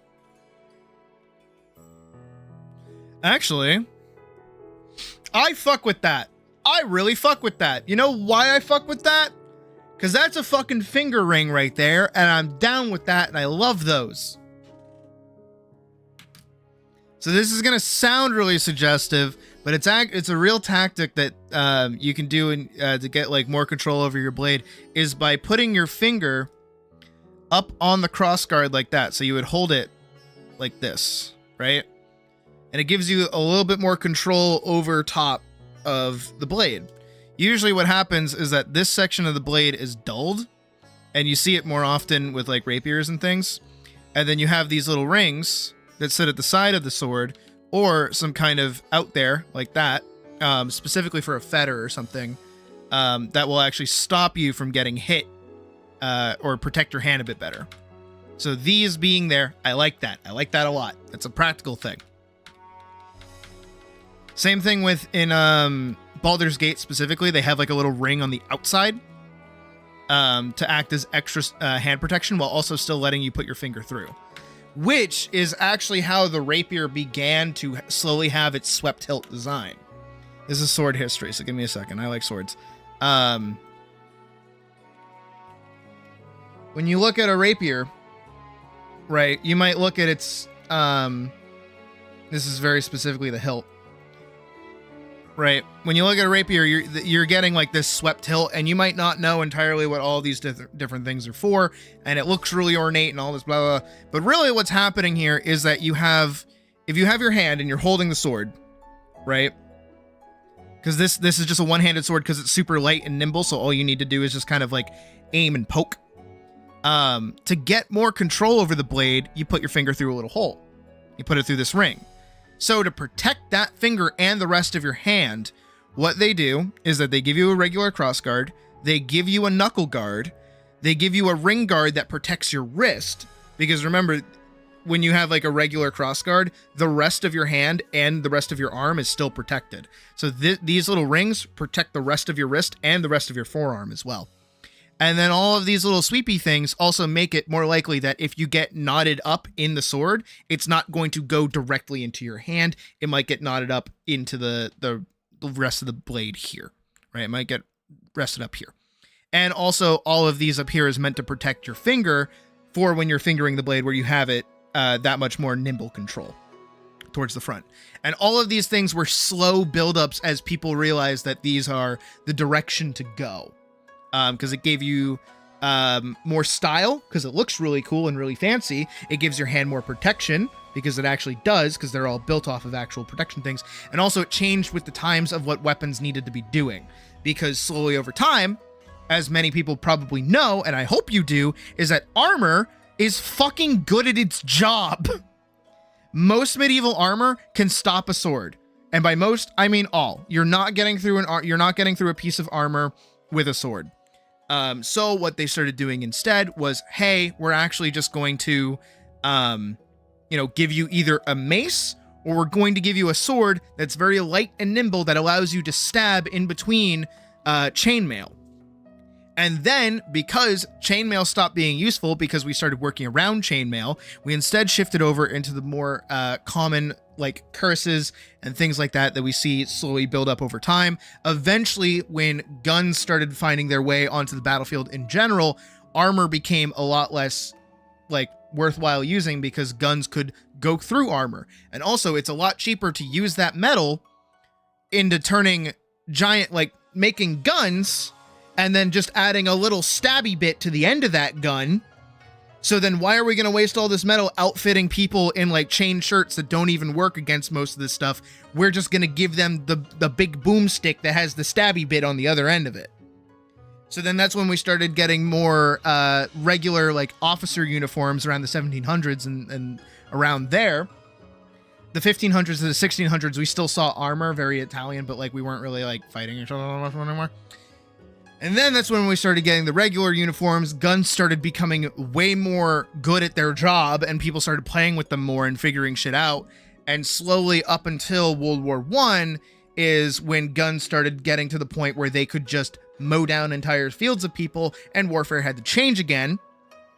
And we had to go from there. And that's how swords and guns work together to turn warfare into what we're about to experience thanks to World War III. But shebang. History! It's fun! Learn about it! It's cool! But that's why I like this little design, because it does the little, you can put your finger through it. Which is neat. This is very good. Good job, Pocket. And then you get the little nubbies at the end. Also very nice. Which also, the little nubbies at the end of the sword, also very helpful, because this actually prevents the blade from sliding off and going somewhere else. It actually gives it a little stop, which is very nice. We like little nubbies. Nubbies are important. Remember your nubbies. Not all swords need nubbies, but some swords like their nubbies.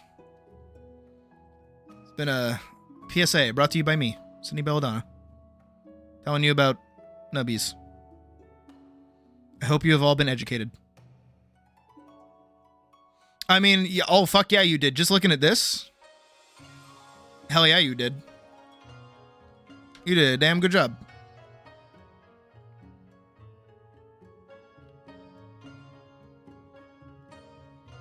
Learn history. Read a book.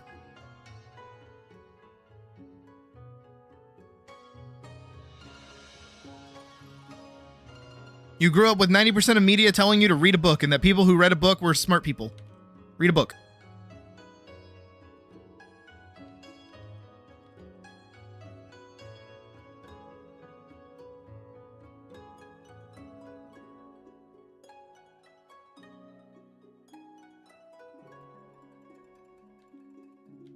Trying to match your belt system over here. Also, pocket.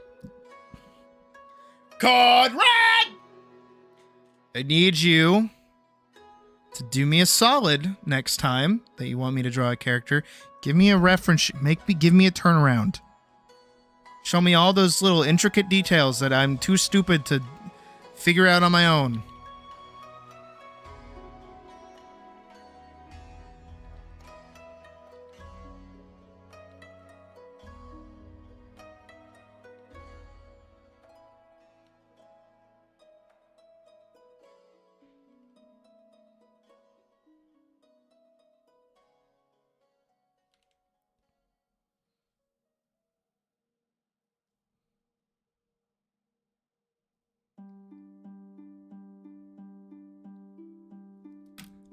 Wait.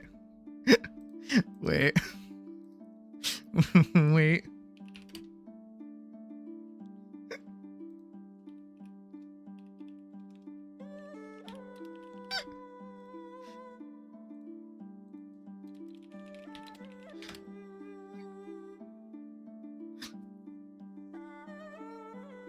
No, not Wahi. No, the other one.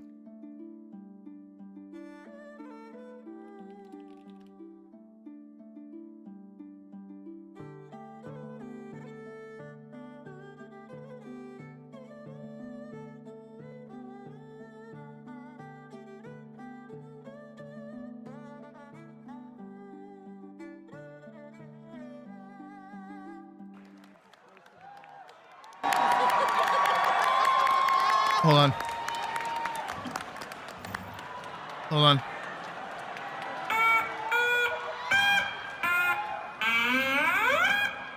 Hold on.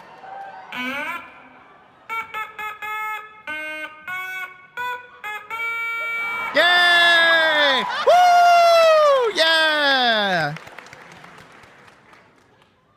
You know, have you visited Yansha? Yeah! Okay, I'll play Yansha. Yeah! Music start!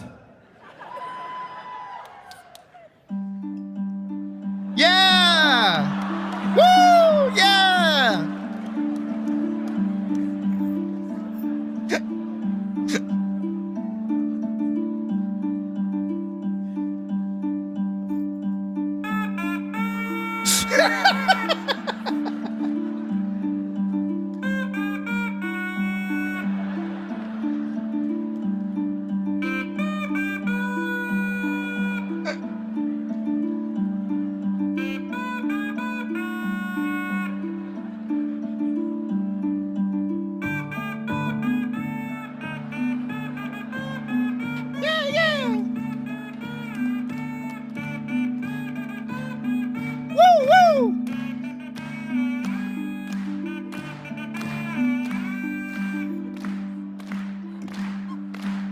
Yes!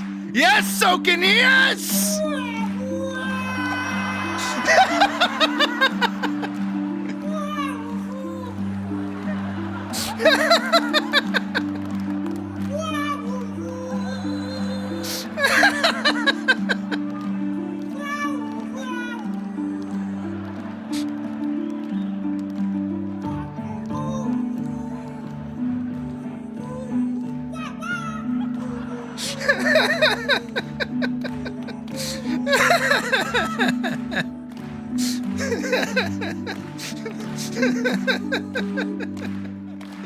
Oh, Soken, you fucking legend. Oh, he's the best.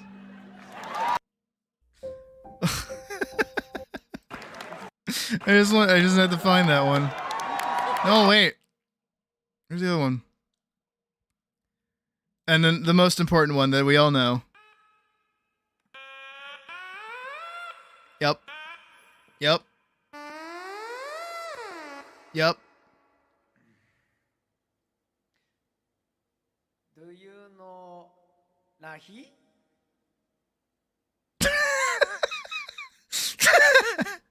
I will play Rahi. I love him so much. Music start!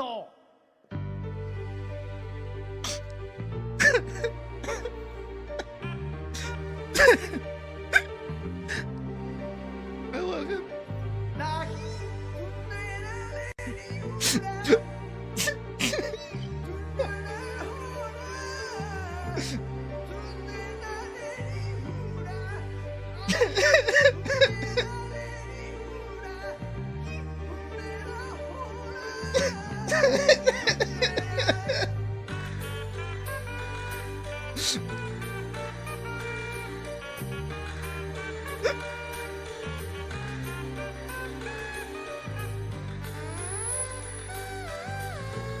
The worst part is that he's good at playing them.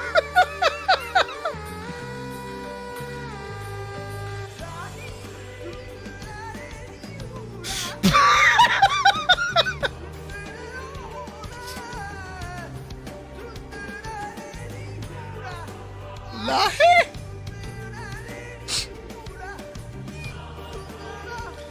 Oh my god. Oh, it's so funny. I love him.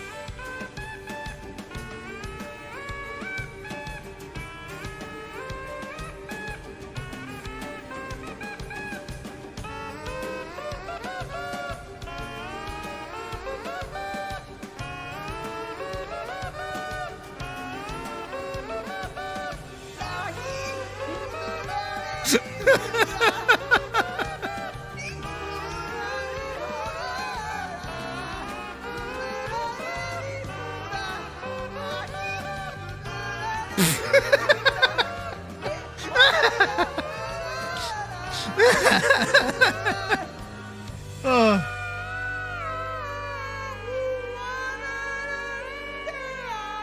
What's like a good example for those who don't know who Soken is to hear his music? Oh wait, I know.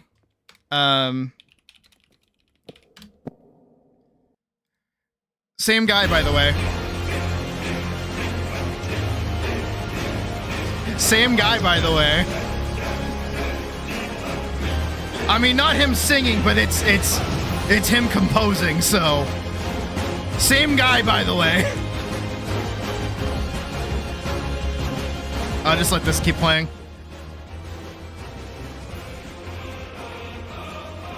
Soken is a fucking treasure.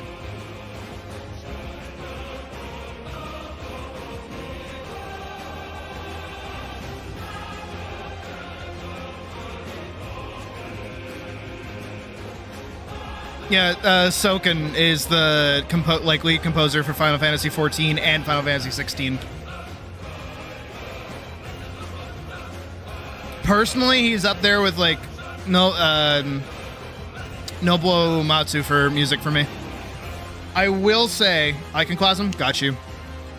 I will say, even though his music uses a lot of the same like movements, he's very, very good at his job.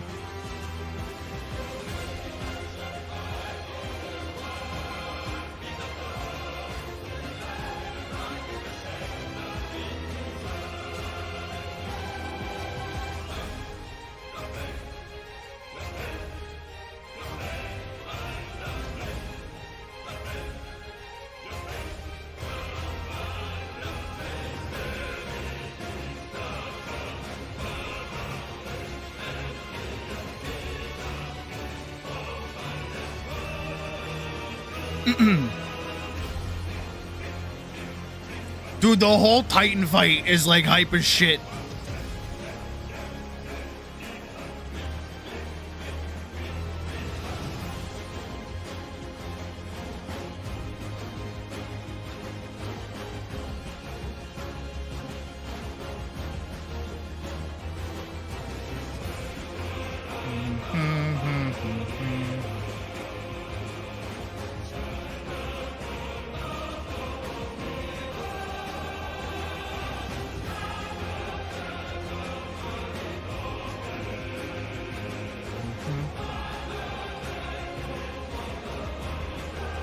Ooh, yeah, I agree with the Jespercade.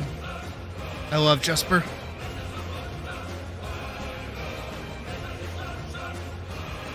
You should pocket. It's, of course, not the greatest game in the world, but I had a lot of fun with it, and that's the most important thing to me.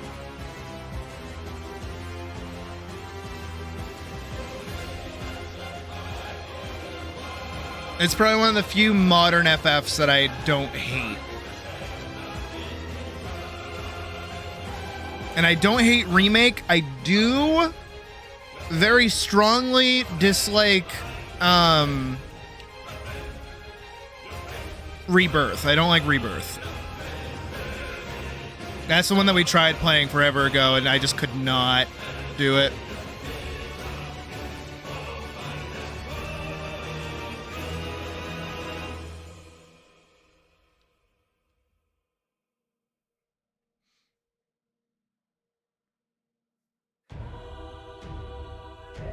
Oh, Frieren.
Because I've done, yeah, it's like about there, then does that. About there, then does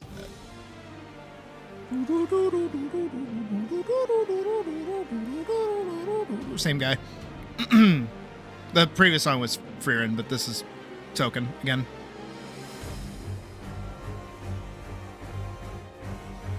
What did I notice?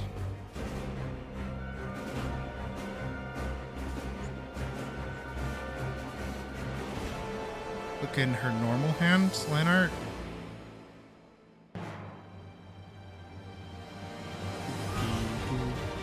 Nice. Hey, Sting.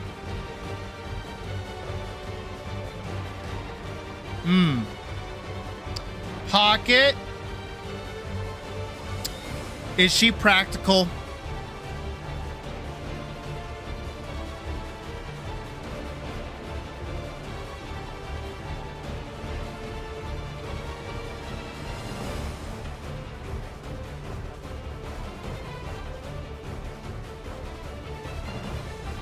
Is she,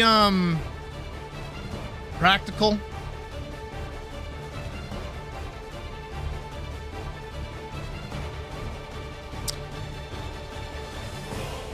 Yeah. Yeah, but also no. Is she practical? Is this a yes or is this a no? Oh, Aiden, you sweet summer child. Anya, sorry, my bad.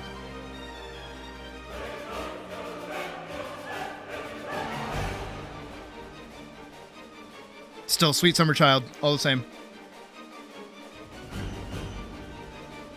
With her pocket. There are children here.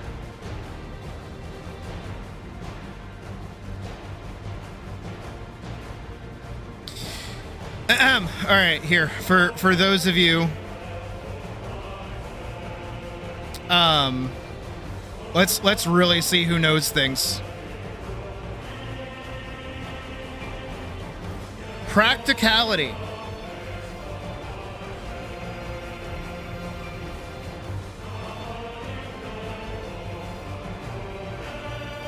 You ain't no sweet summer child, then you should understand what this means.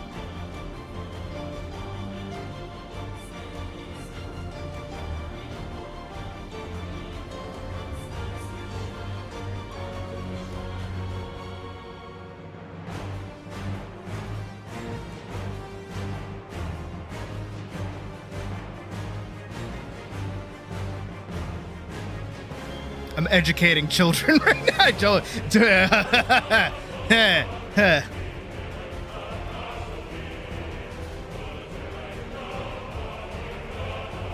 So up to me.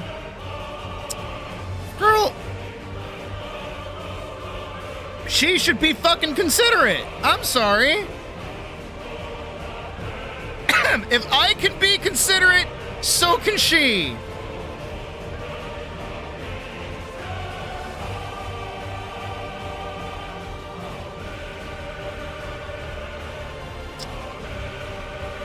Jesus, kids.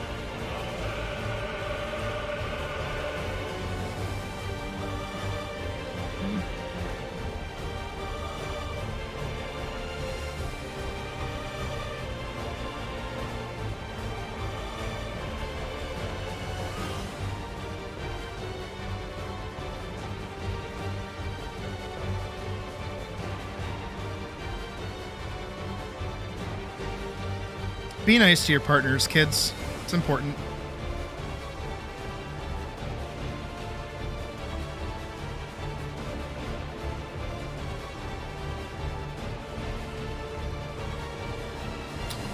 Oh, you... Hold on, let's get... You know what, guys? If I'm being so honest right now, I'm gonna be real honest. I'm feeling kind of hungry. You know, just like a little bit hungry. Just like a little hungry, if you will. So,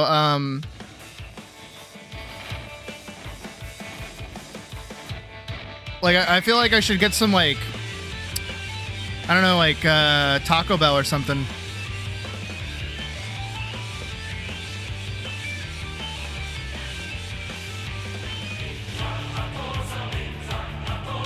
Big fat tacos, so big.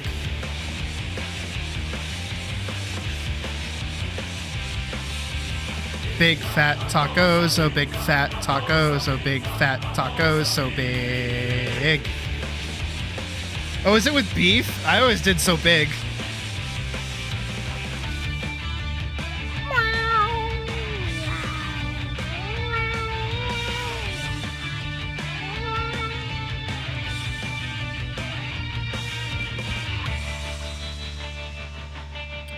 Witness. Witness.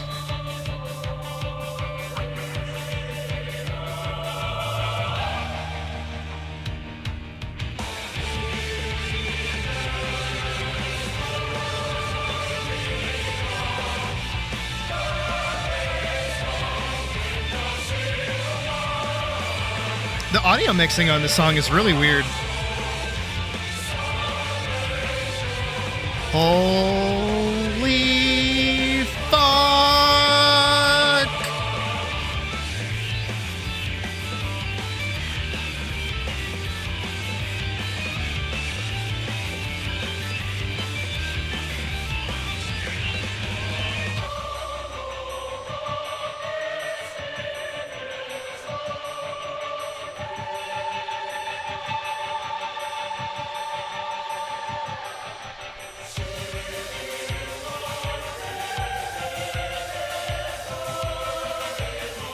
Damn, the Garlands really thought they were doing something, huh?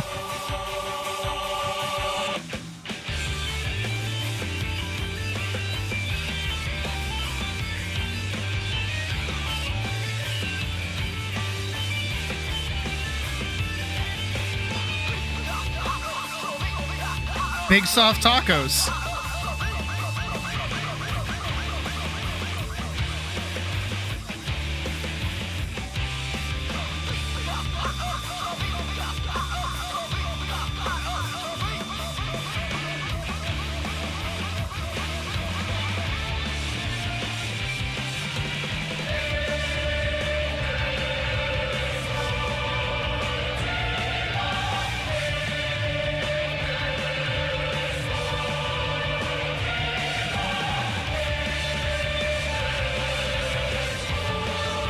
Anya, we haven't even finished this stream. What do you mean?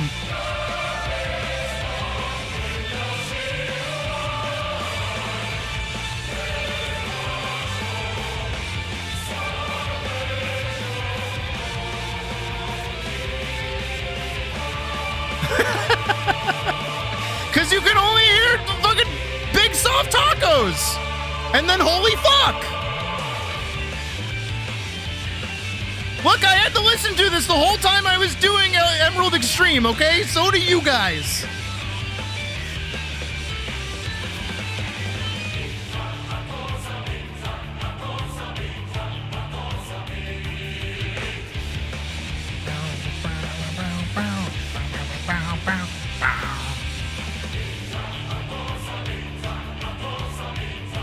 Can I find the meme?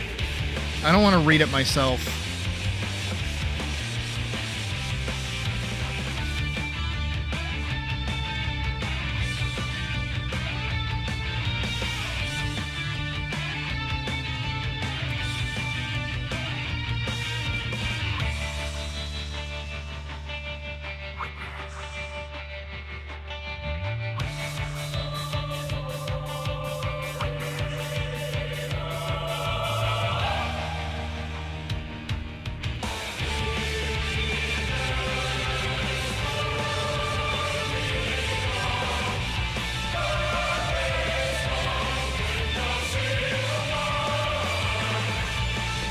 I can't find it. I'll never find it.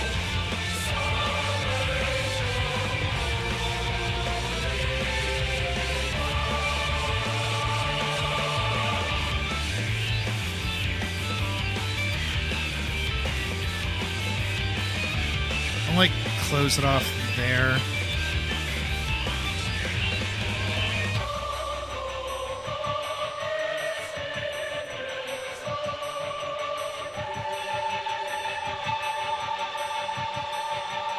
We'll do like that. Yeah.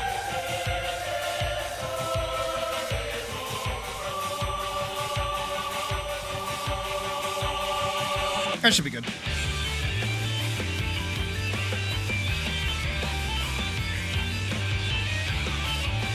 My cat when it's trying to throw up.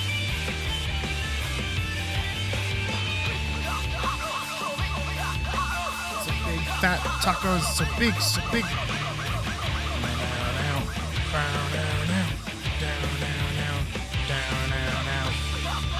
So big, fat tacos, so big, fat tacos, so big, so big.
ba ba ba. Ba ba ba ba. Ba ba ba ba. I didn't know stream was starting. Ooh, hit us with the.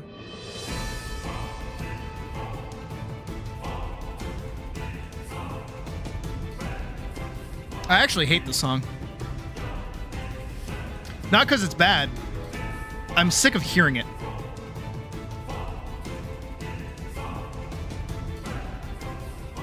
Oh!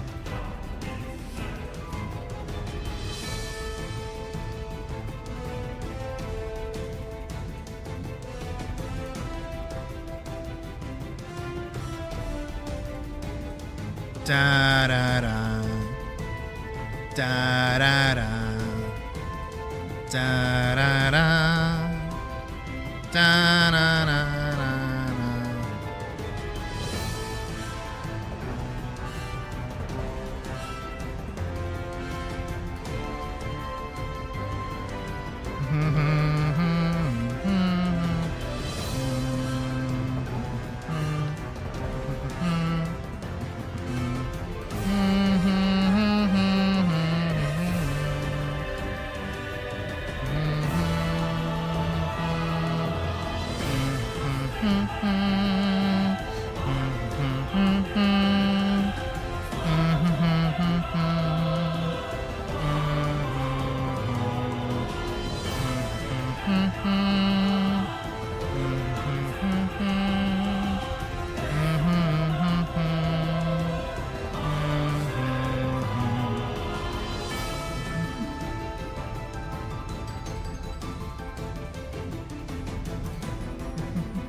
Yes, because people keep asking me to do my job.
Doing everything in my power to avoid drawing that arm. I will have to eventually, but for now, trying to escape it.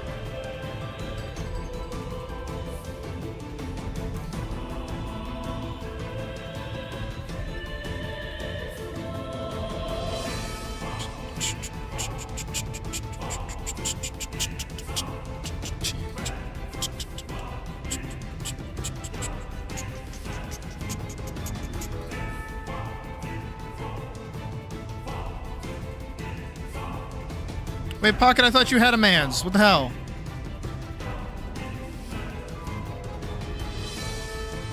What happened?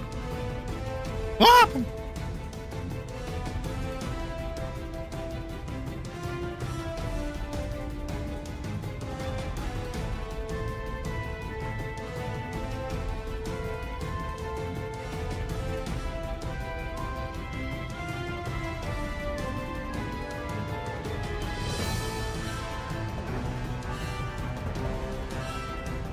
Everything in my power to avoid it.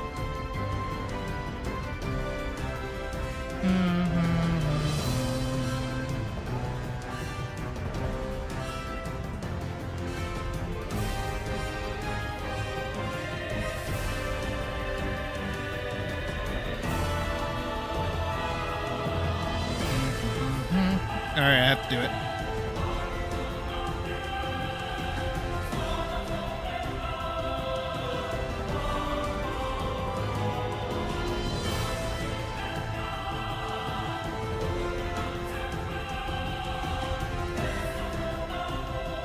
Eat my veg. What do you mean eat my... No, I don't want to eat my veggies.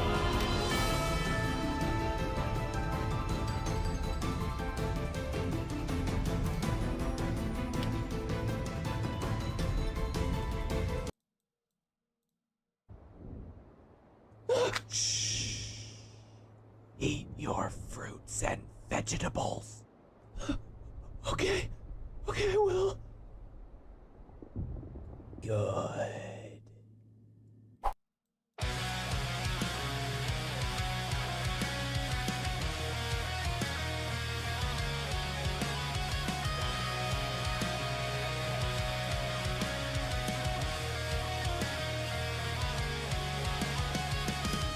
Well, what's have we here? Is it a pilgrim from the asylum carried aloft by your friends who are Lady of Sin? Where to begin? Listen well, boy, there are two bells to ring. The parish above, the bloody bog found deep below, and their guardians still thirst for your cursed blood. Drop your sword for the brothers in need to find. I will walk through the fog as I welcome death. I will fade to the fire. No shot. There's no way Hollow knows who Tanuki Sweet is. There's no way. A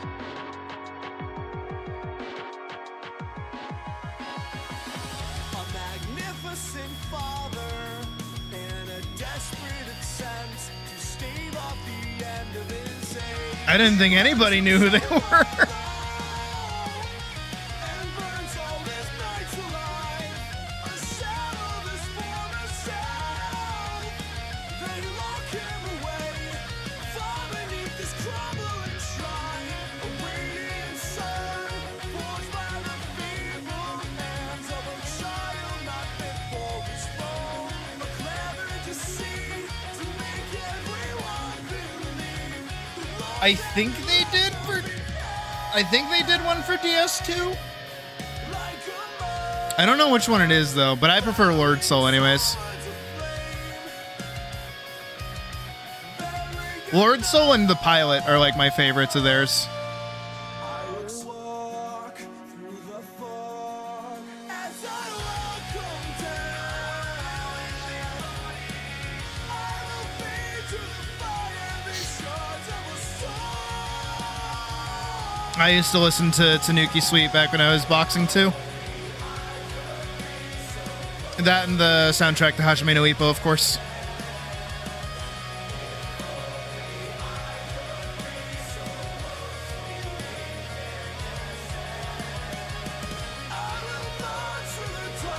They both sound pretty similar, which is why I kind of dig them. I think they sound like really good. I have died many times.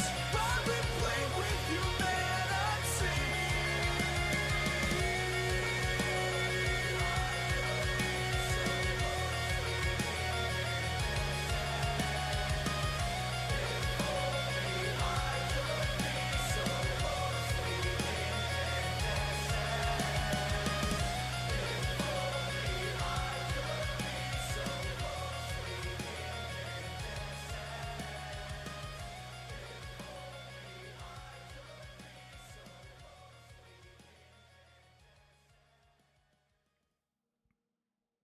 Tanuki Sweet's like, is this Berserk? I think this is Berserk, right? It is Berserk. Straight up, actually, just called Berserk.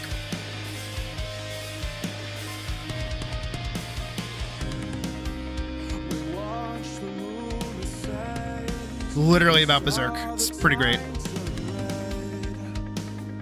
Just like the tears that ran down the face of this crimson egg, as its scream echoed in our heads. Oh, so hi, Mouse. Sky began to close. It's going. Drawing Pocket's overly complicated character.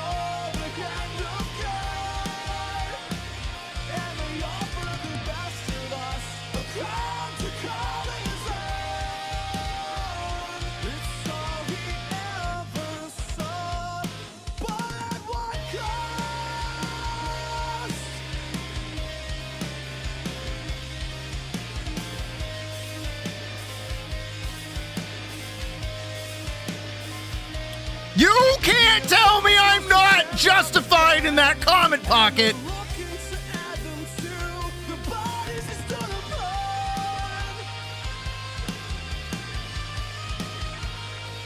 I can hear a whisper through a seat. Without a tongue, he took his seat at the price of our lives. We were a sacrifice. Here we fall before the hand of Pocket, I'm being nice. you call us up like animals with teeth and claws. If only I had died that night. All I have left now are memories and scars. But I can tell the two apart. I wish I could show you that I love you. I wish I could shield you from the pain. I wish I could return to you the life he ripped away. There's no peace to be found in death for us. There's no peace to be found in death for us. I arrived at five.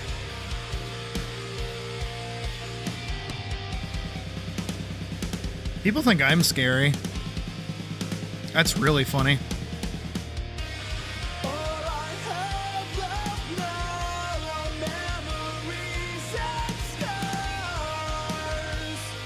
But I can tell the two apart. I wish I could show you that I love Are you talking about Shark Boy and Lava Girl right now? you from the pain. I wish I could return to you the life he ripped away. But I only hurt you.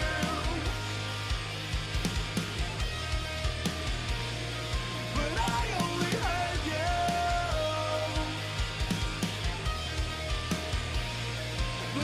But You know what?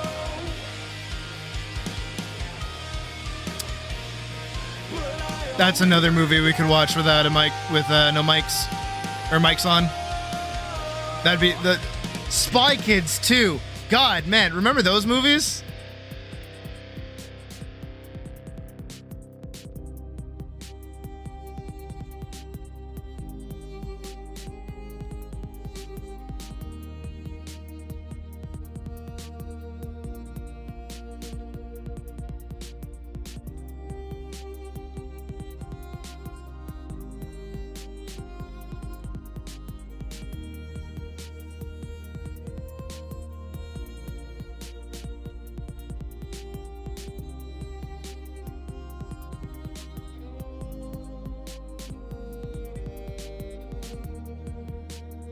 Hot dog over there like, I remember.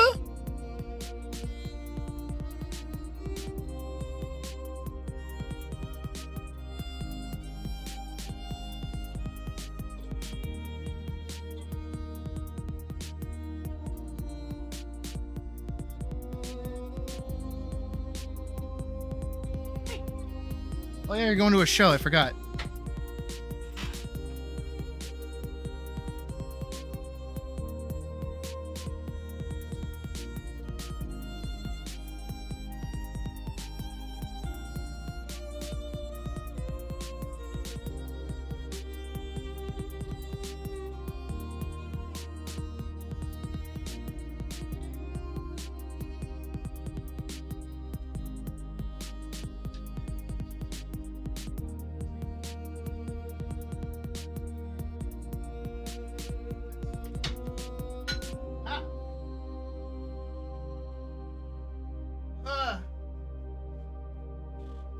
I saw Shark Boy and Lava Girl like in theaters with my grandmother. It was a weird time. All right. Oh, my hands.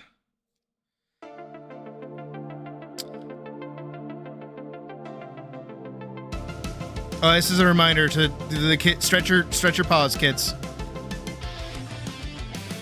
Don't do irreparable damage to your paws.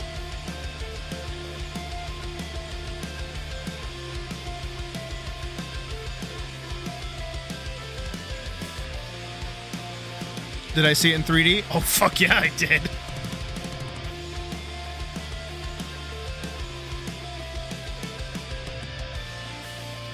Here comes the fog, following the rain.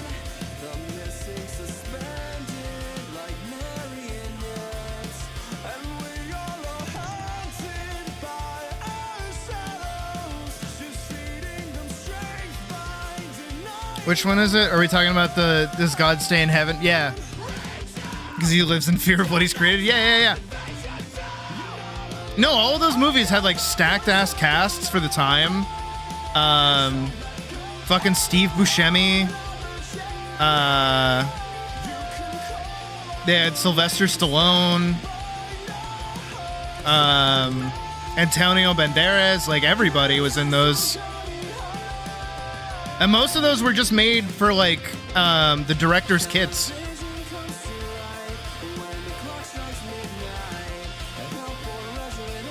I'm pretty sure Shark Boy and Lava Girl is legitimately a dream one of the kids had.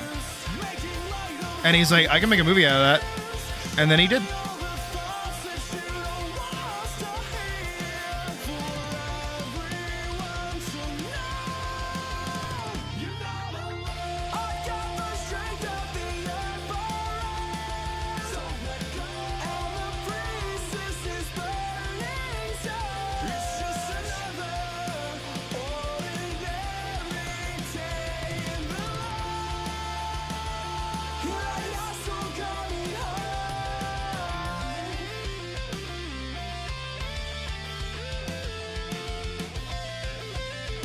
Oh my god, he really does just like cut cheese.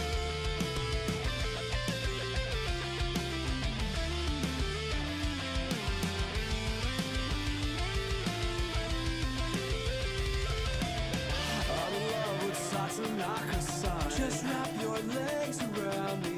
My body burns for CHI. I'm in love with such a narcoside. Just wrap your legs around me. My body burns for CHI. I got the voice of the lover. So let go of the heart of the chariot. You can call on the links that bind our hearts and made. Yeah, you're so coming home.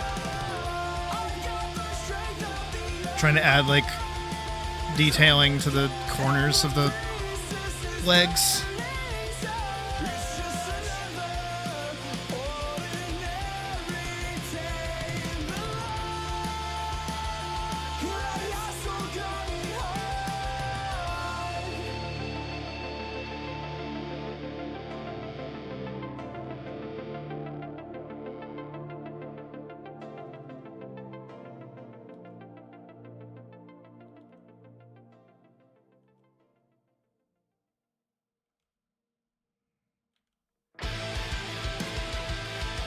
Okay, this one's my favorite. Besides Lord Soul.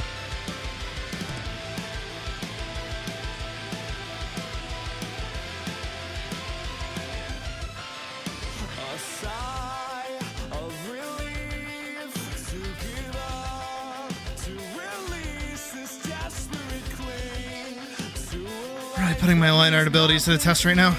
would be so sweet, but I can't afford to concede. I'll be lost with a single defeat. Could he call me with pride, the fruit of his seed?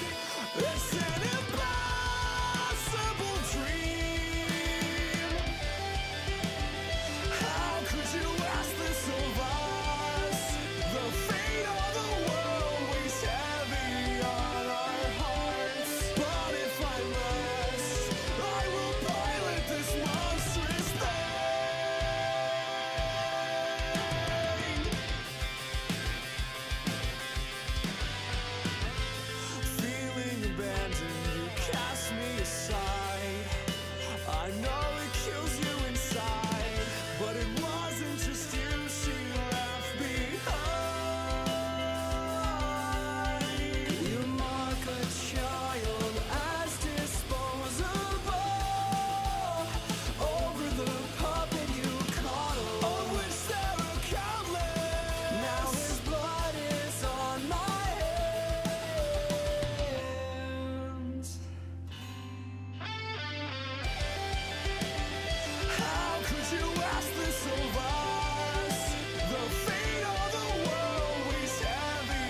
safe by a mother's heart and bathed in another's blood, from which I grow in search of futile love. How could you ask this of us? The fate of the world weighs heavy on our hearts. But if I must, I will pilot this monstrous thing. How could you ask this of us? The fate of the world weighs heavy on our hearts. But if I must, I will pilot this monstrous thing.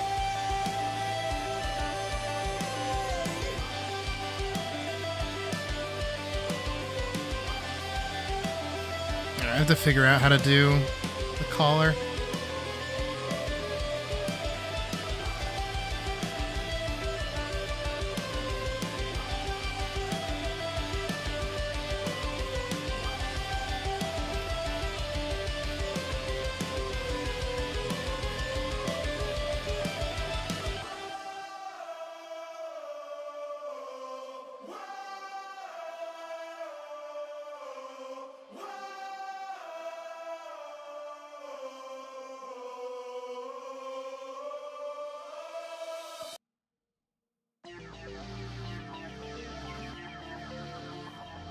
Pound the ground.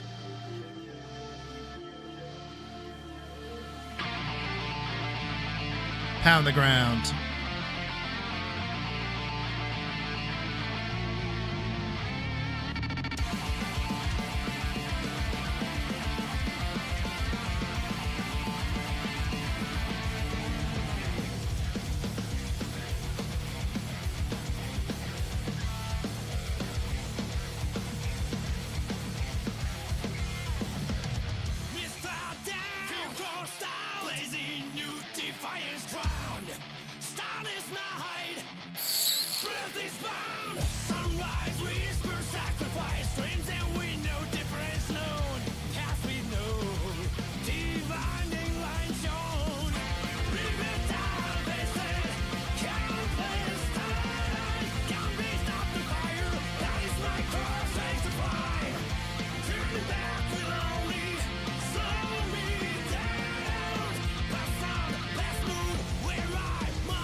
I just don't like the size of the eyes. I think they're too big.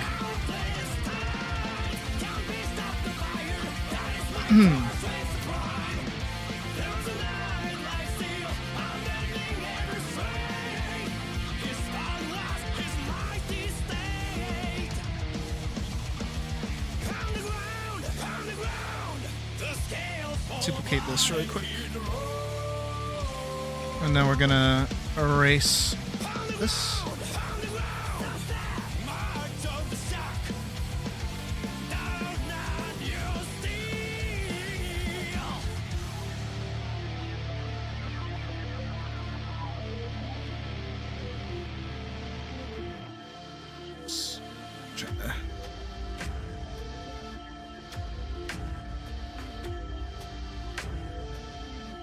Clean that up a bit.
Sound to say countless times. Can't be up the fire, that is my core strength to pride.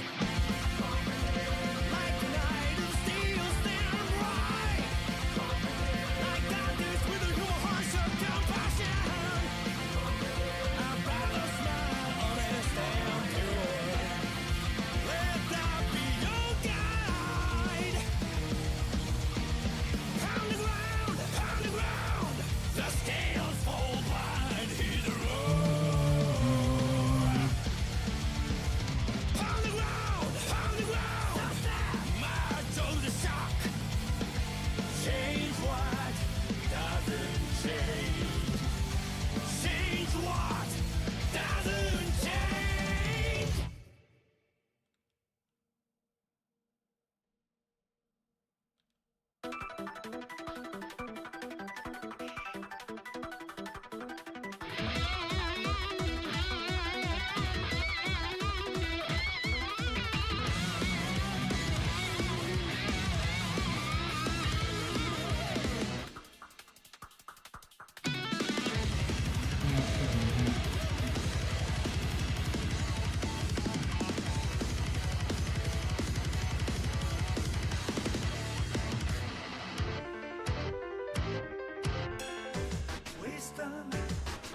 I think that's better. Hold on.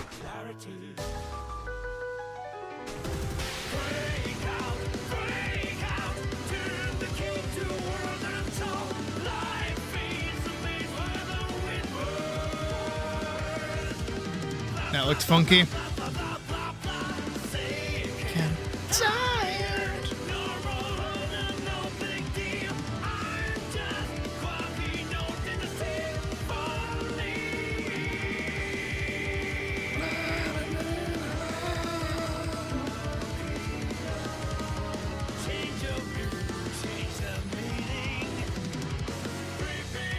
It's like this part of it is like too small.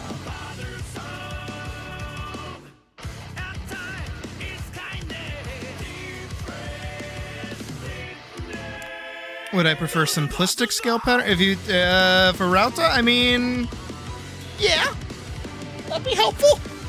But also, too, go as, like, crazy as you want, and I can rein it in, too.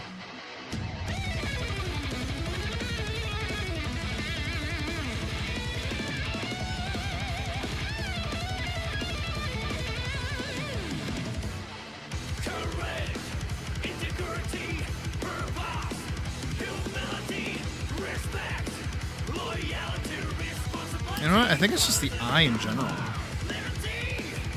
Keep looking at it. It's like fucking with me.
Get on to rock, get up to burn, stand with the pride, ever feel your desire.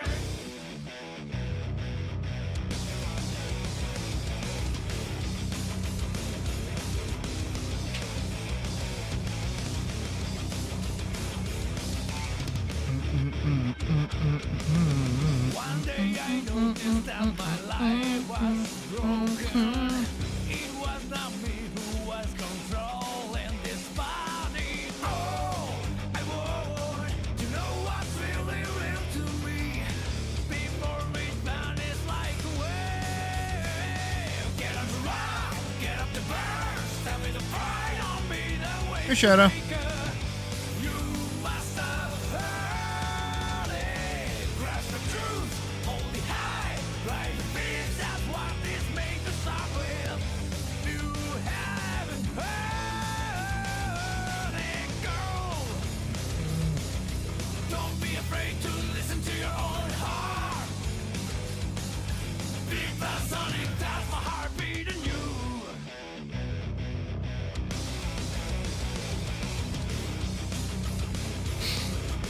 It's going.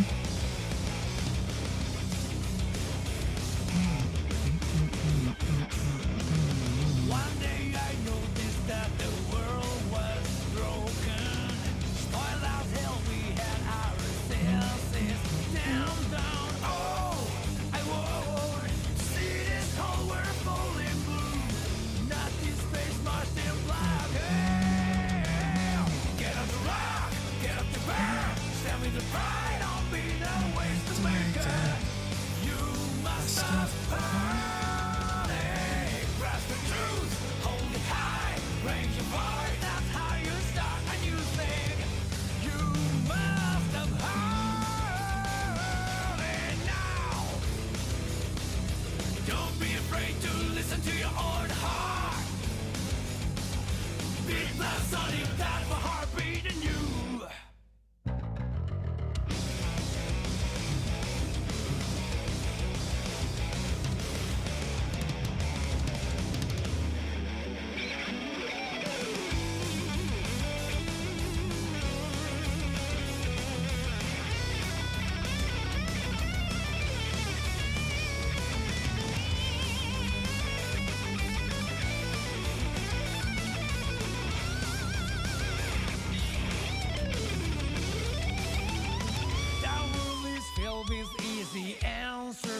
swallow. Life is to gobble down the perfect killer. That truth is that you are the one being eaten. Don't need my answer to be written the book. Oh, I'm on to keep my thirst for what it's worth. No use in passion, not I like that. get up the bear, stand with the pride on me, the way to make her. You must have heard it. Grasp the truth. No, it shouldn't make you drunk, Pocket. Might get you tipsy, but it won't get you drunk.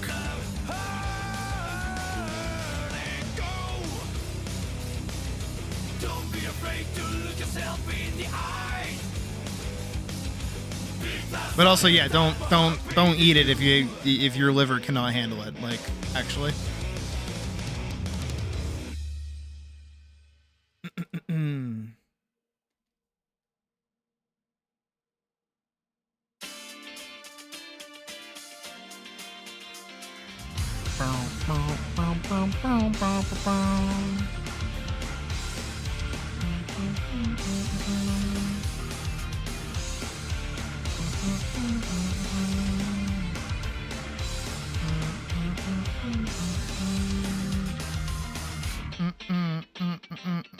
Woman in the day, have a good time. Cool in the night, have a good time. That's what I keep on saying till I lose my mind. feel like a man in the sea breeze. Shine like a moon in the night sky. Can you believe it till the end of your life. We some backs into a room. That's enough for satisfaction. They need no help. No need no explanation. Oh, it's worth nothing. Story time. It's worth nothing. It's worth nothing. Oh no, it doesn't matter. We will never lose. That I didn't ever be taller. That sheer love of another. Just cause you think you know me, don't try to change Change my my mind. mind. Happiness of singing newborn. All fusions that could be dream of. Everything will be judged by our we some neighbors in the hills. Great big telling you need a phone. Don't mind if you make a mistake. Now don't tell me hello. What's the worth of nothing? What's the worth of nothing? Please spread these words forever. Storyteller. What's the worth of nothing? What's the worth of nothing? How can it not matter? The soul. We lost one by one.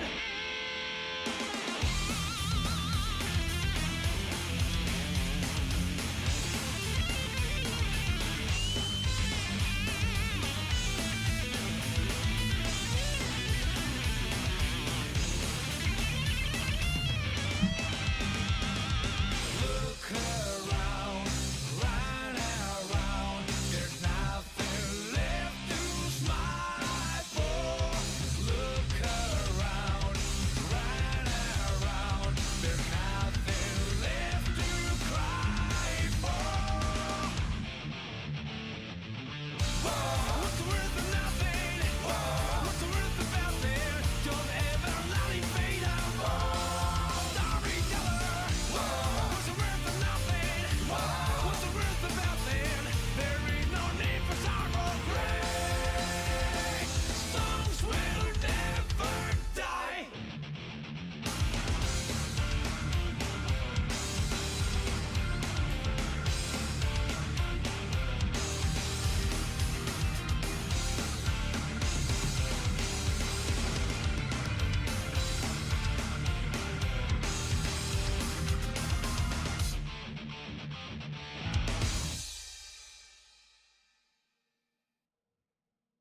Pocket's gonna do a pin-up. Pocket, you dirty. I'm not finishing that sentence. I see the circle.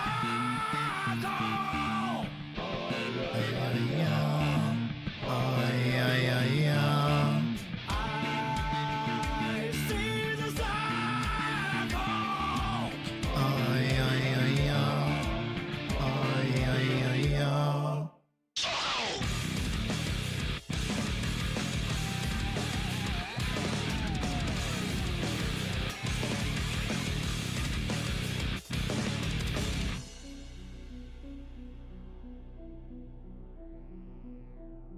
Welcome to the infinite world. What's my end game? Their game zero. Send here, there is a son save you where. No peace either. Where there is no beginning and no end. Real life be like that. And yet the words that won't go is through my head. Can you see a radio light? Do you hear the beautiful chant? Do you feel a tender warmth? Nothing here. Big black, pure white, all the same. Endless, finite. Copy that. Consuming 10 billion. Have no time to you without a second thought. I'm here,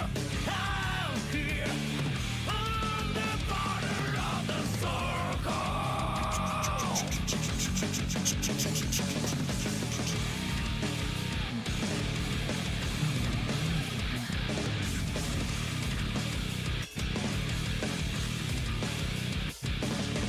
one after The other over and over again. I was a new pendulum.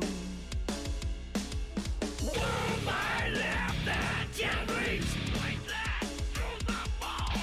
But I can't find you with access to the back of my eyelids. Pitch black, pure white, all the same. Endless, finite. Copy that. Consuming 10 billion. Have no time to you without a second thought. I'm here, on the border of the circle.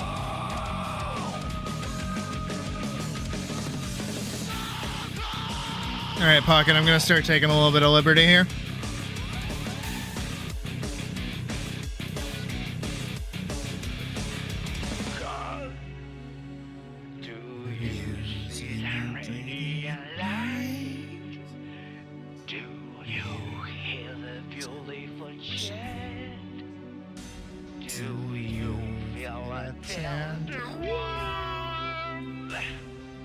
Nothing here but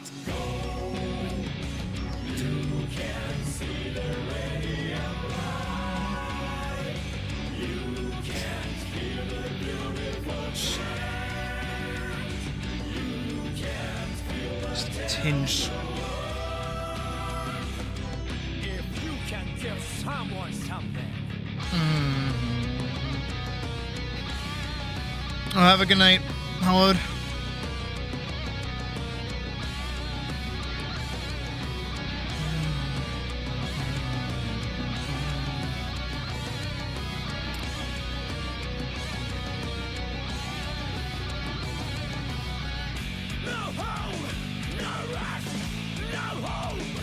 Copy that. I may not be able to make you smile, but I'll never make you cry. Even once, never. I struggle to go outside the circle. Consuming 10 billion is in an instant. I've no time to you without a second thought. I'm here.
Anything is pinup material if you take enough clothes off.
That one. And this one.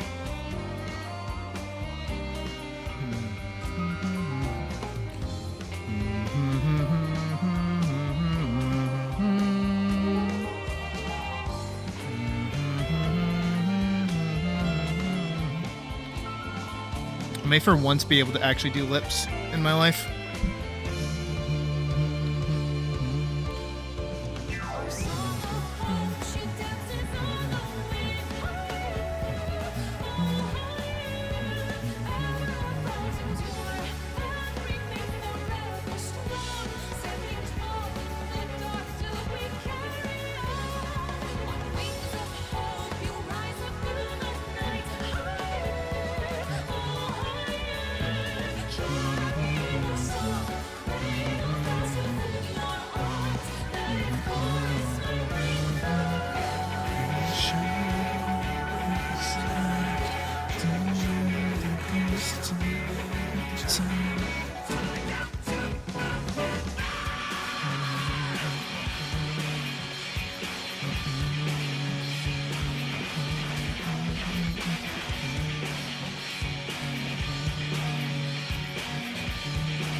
I made it purple.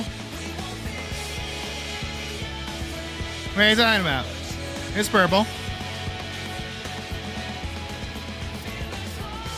It just took me a second. Jeez. Go on my back.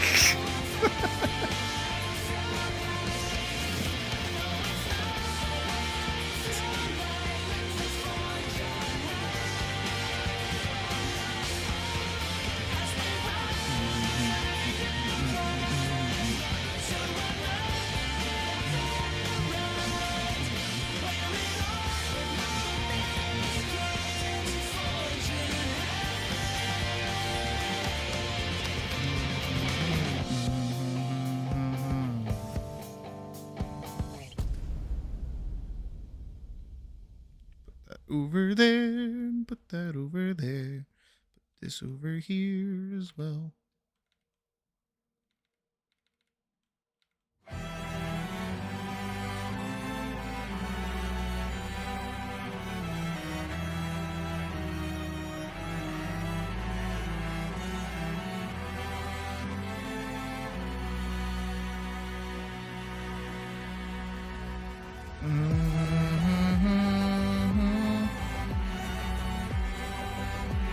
No, tonight is crit. I mean, we're going a bit long with pockets, so technically I would have started already. Also, nobody submitted anything. It's Wednesday.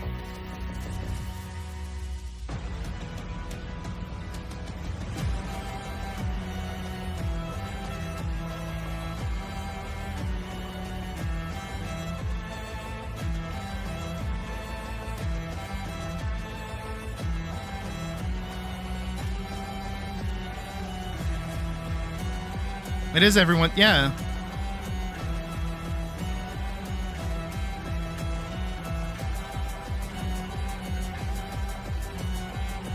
Technically, Pocket is not incorrect. She did, in fact, have hers. I'm gonna go with this dark purple for her hair tie.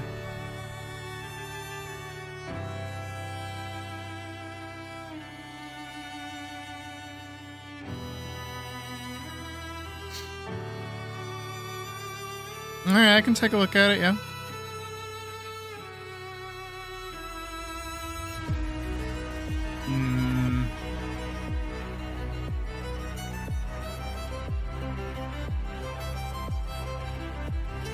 It's a little too heavy-handed, like right here.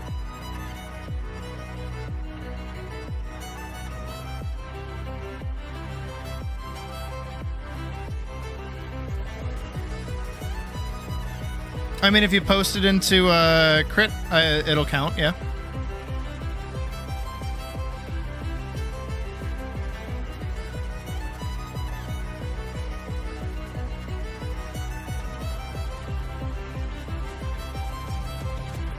And we can do pockets too, yeah.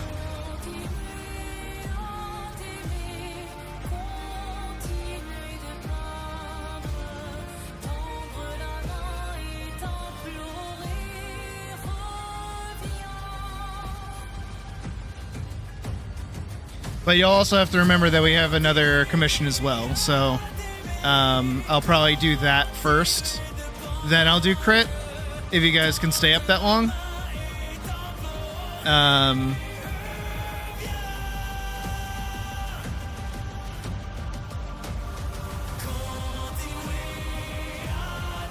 Because I would like to do catnips next.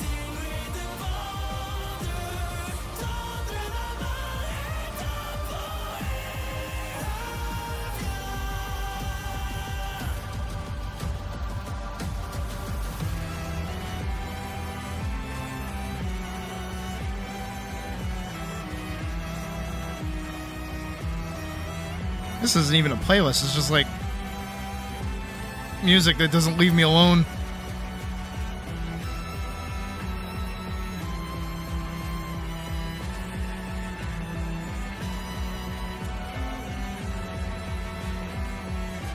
I say that like I don't like Expedition 33. I love Expedition 33.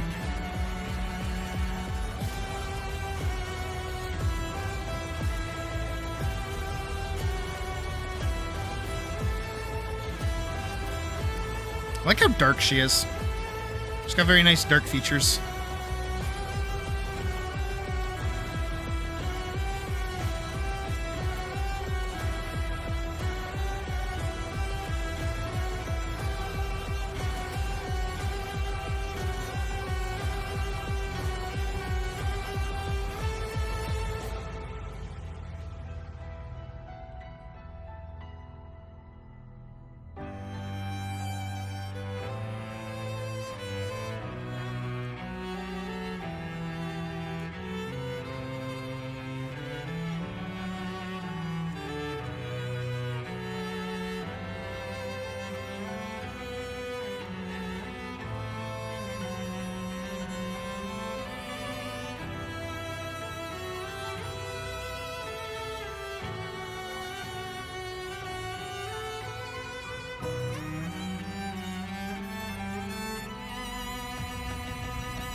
This.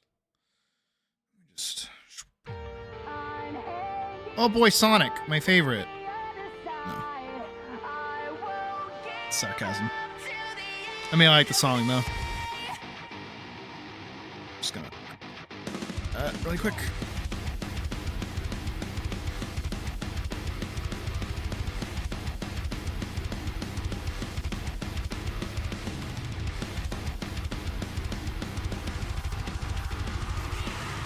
It actually stays consistent, oddly enough.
Pocket, what color are her nails?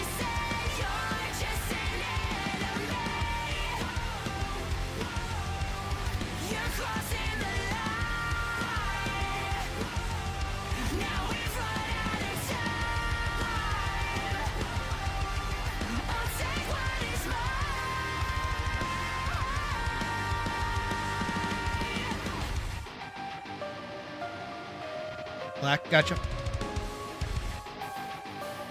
Thank you.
I mean, I'm a fan pocket, so I think you're good.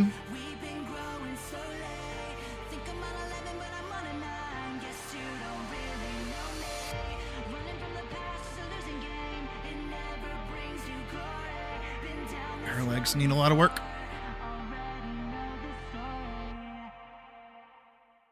Oop, oop.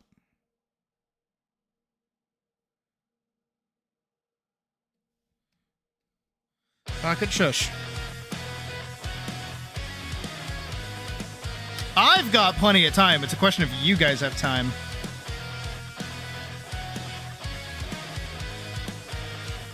Shit. I am an unhappy man. I was built with no purpose beyond just to satisfy the tireless thoughts of these curious minds. But what went wrong? They sought to tear me apart. They tried to stop this mechanical heart of mine.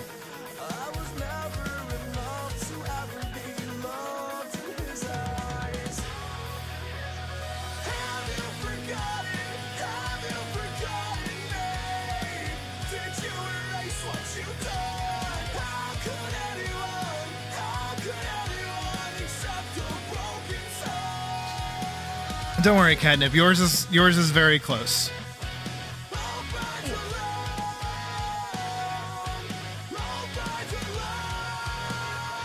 All right, I can start doing the setup. There's now another one like me, cradled in my father's arms, like the golden boy is built to be.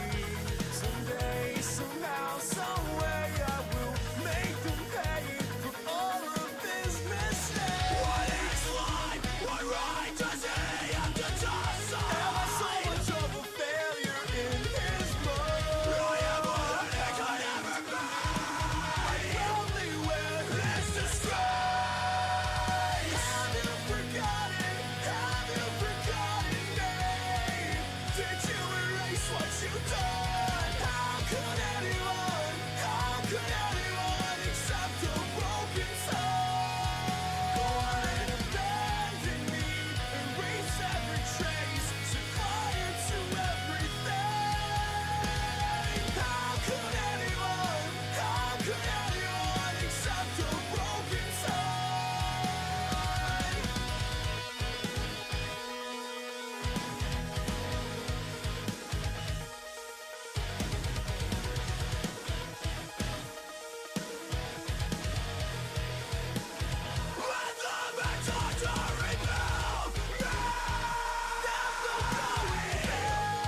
I don't know what that one is.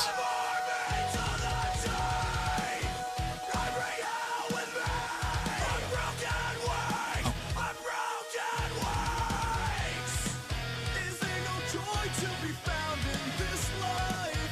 I no longer can call it mine. Is there no joy to be found in this life? It's no longer mine. Back to love. Back to love. Back to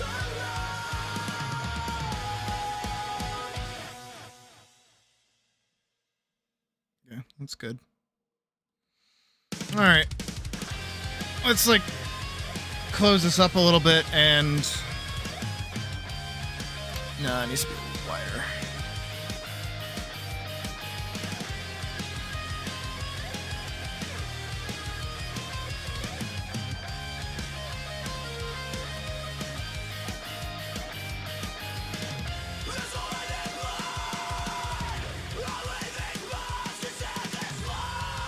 These quiet walls That's good. descend into a restless earth. And build for me a shallow tomb. An empty bed, a tossing turn, and tangled sheets see me locked inside my head. I awoke with nothing more than blood and bones. I've been dying to see this and cut it to pieces. I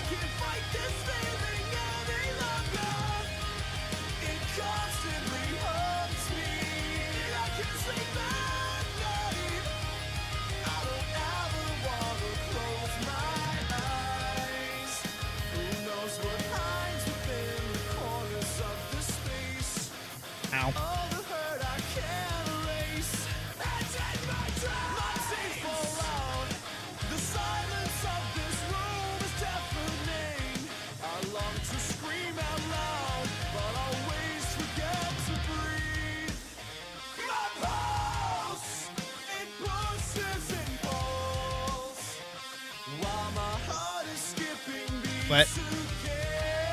What's broken there? Yeah, nothing. Fuck off. Darker. This part.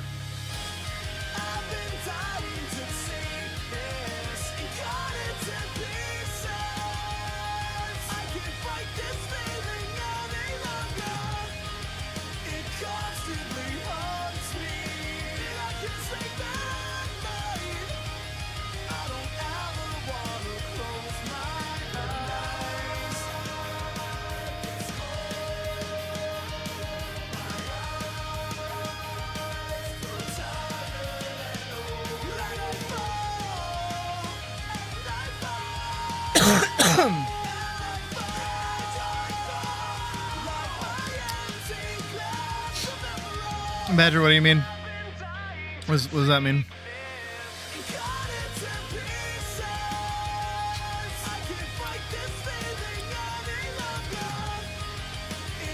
I don't know what that is.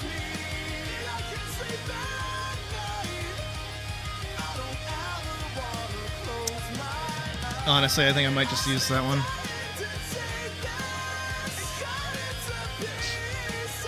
Yeah, I don't know what that is. I don't know what that is, Badger. What are you saying right now?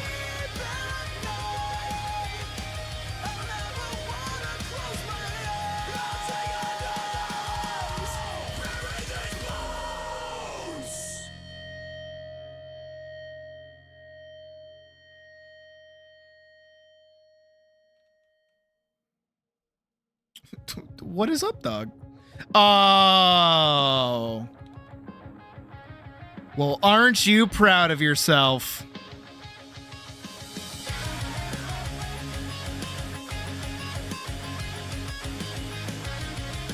For anyone that doesn't know. For anyone that doesn't know.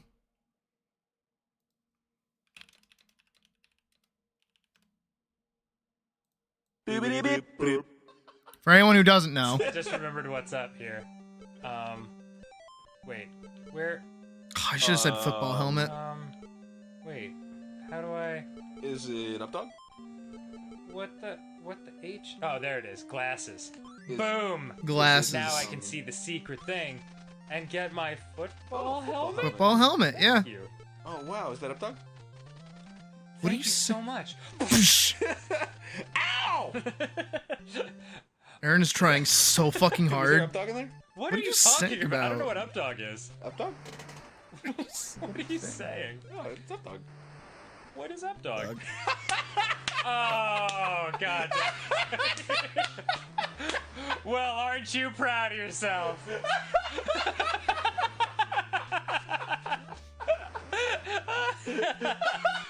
Oh my god, that's the happiest I've ever seen you.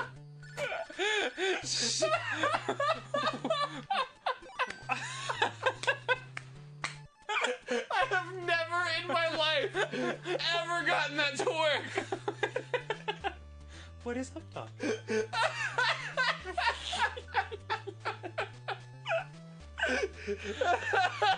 Oh, well, I hope you are proud.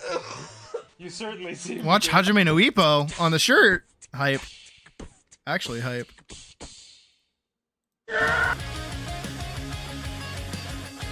Anyways, back to our regularly scheduled programming.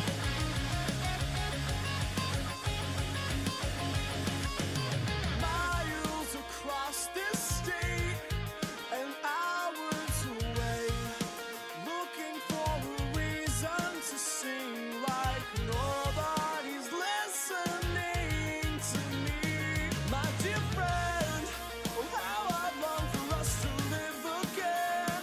This distance between us has never been too great to keep our voices Yeah, it's funny. from dancing Hello? together. Oh, transparent.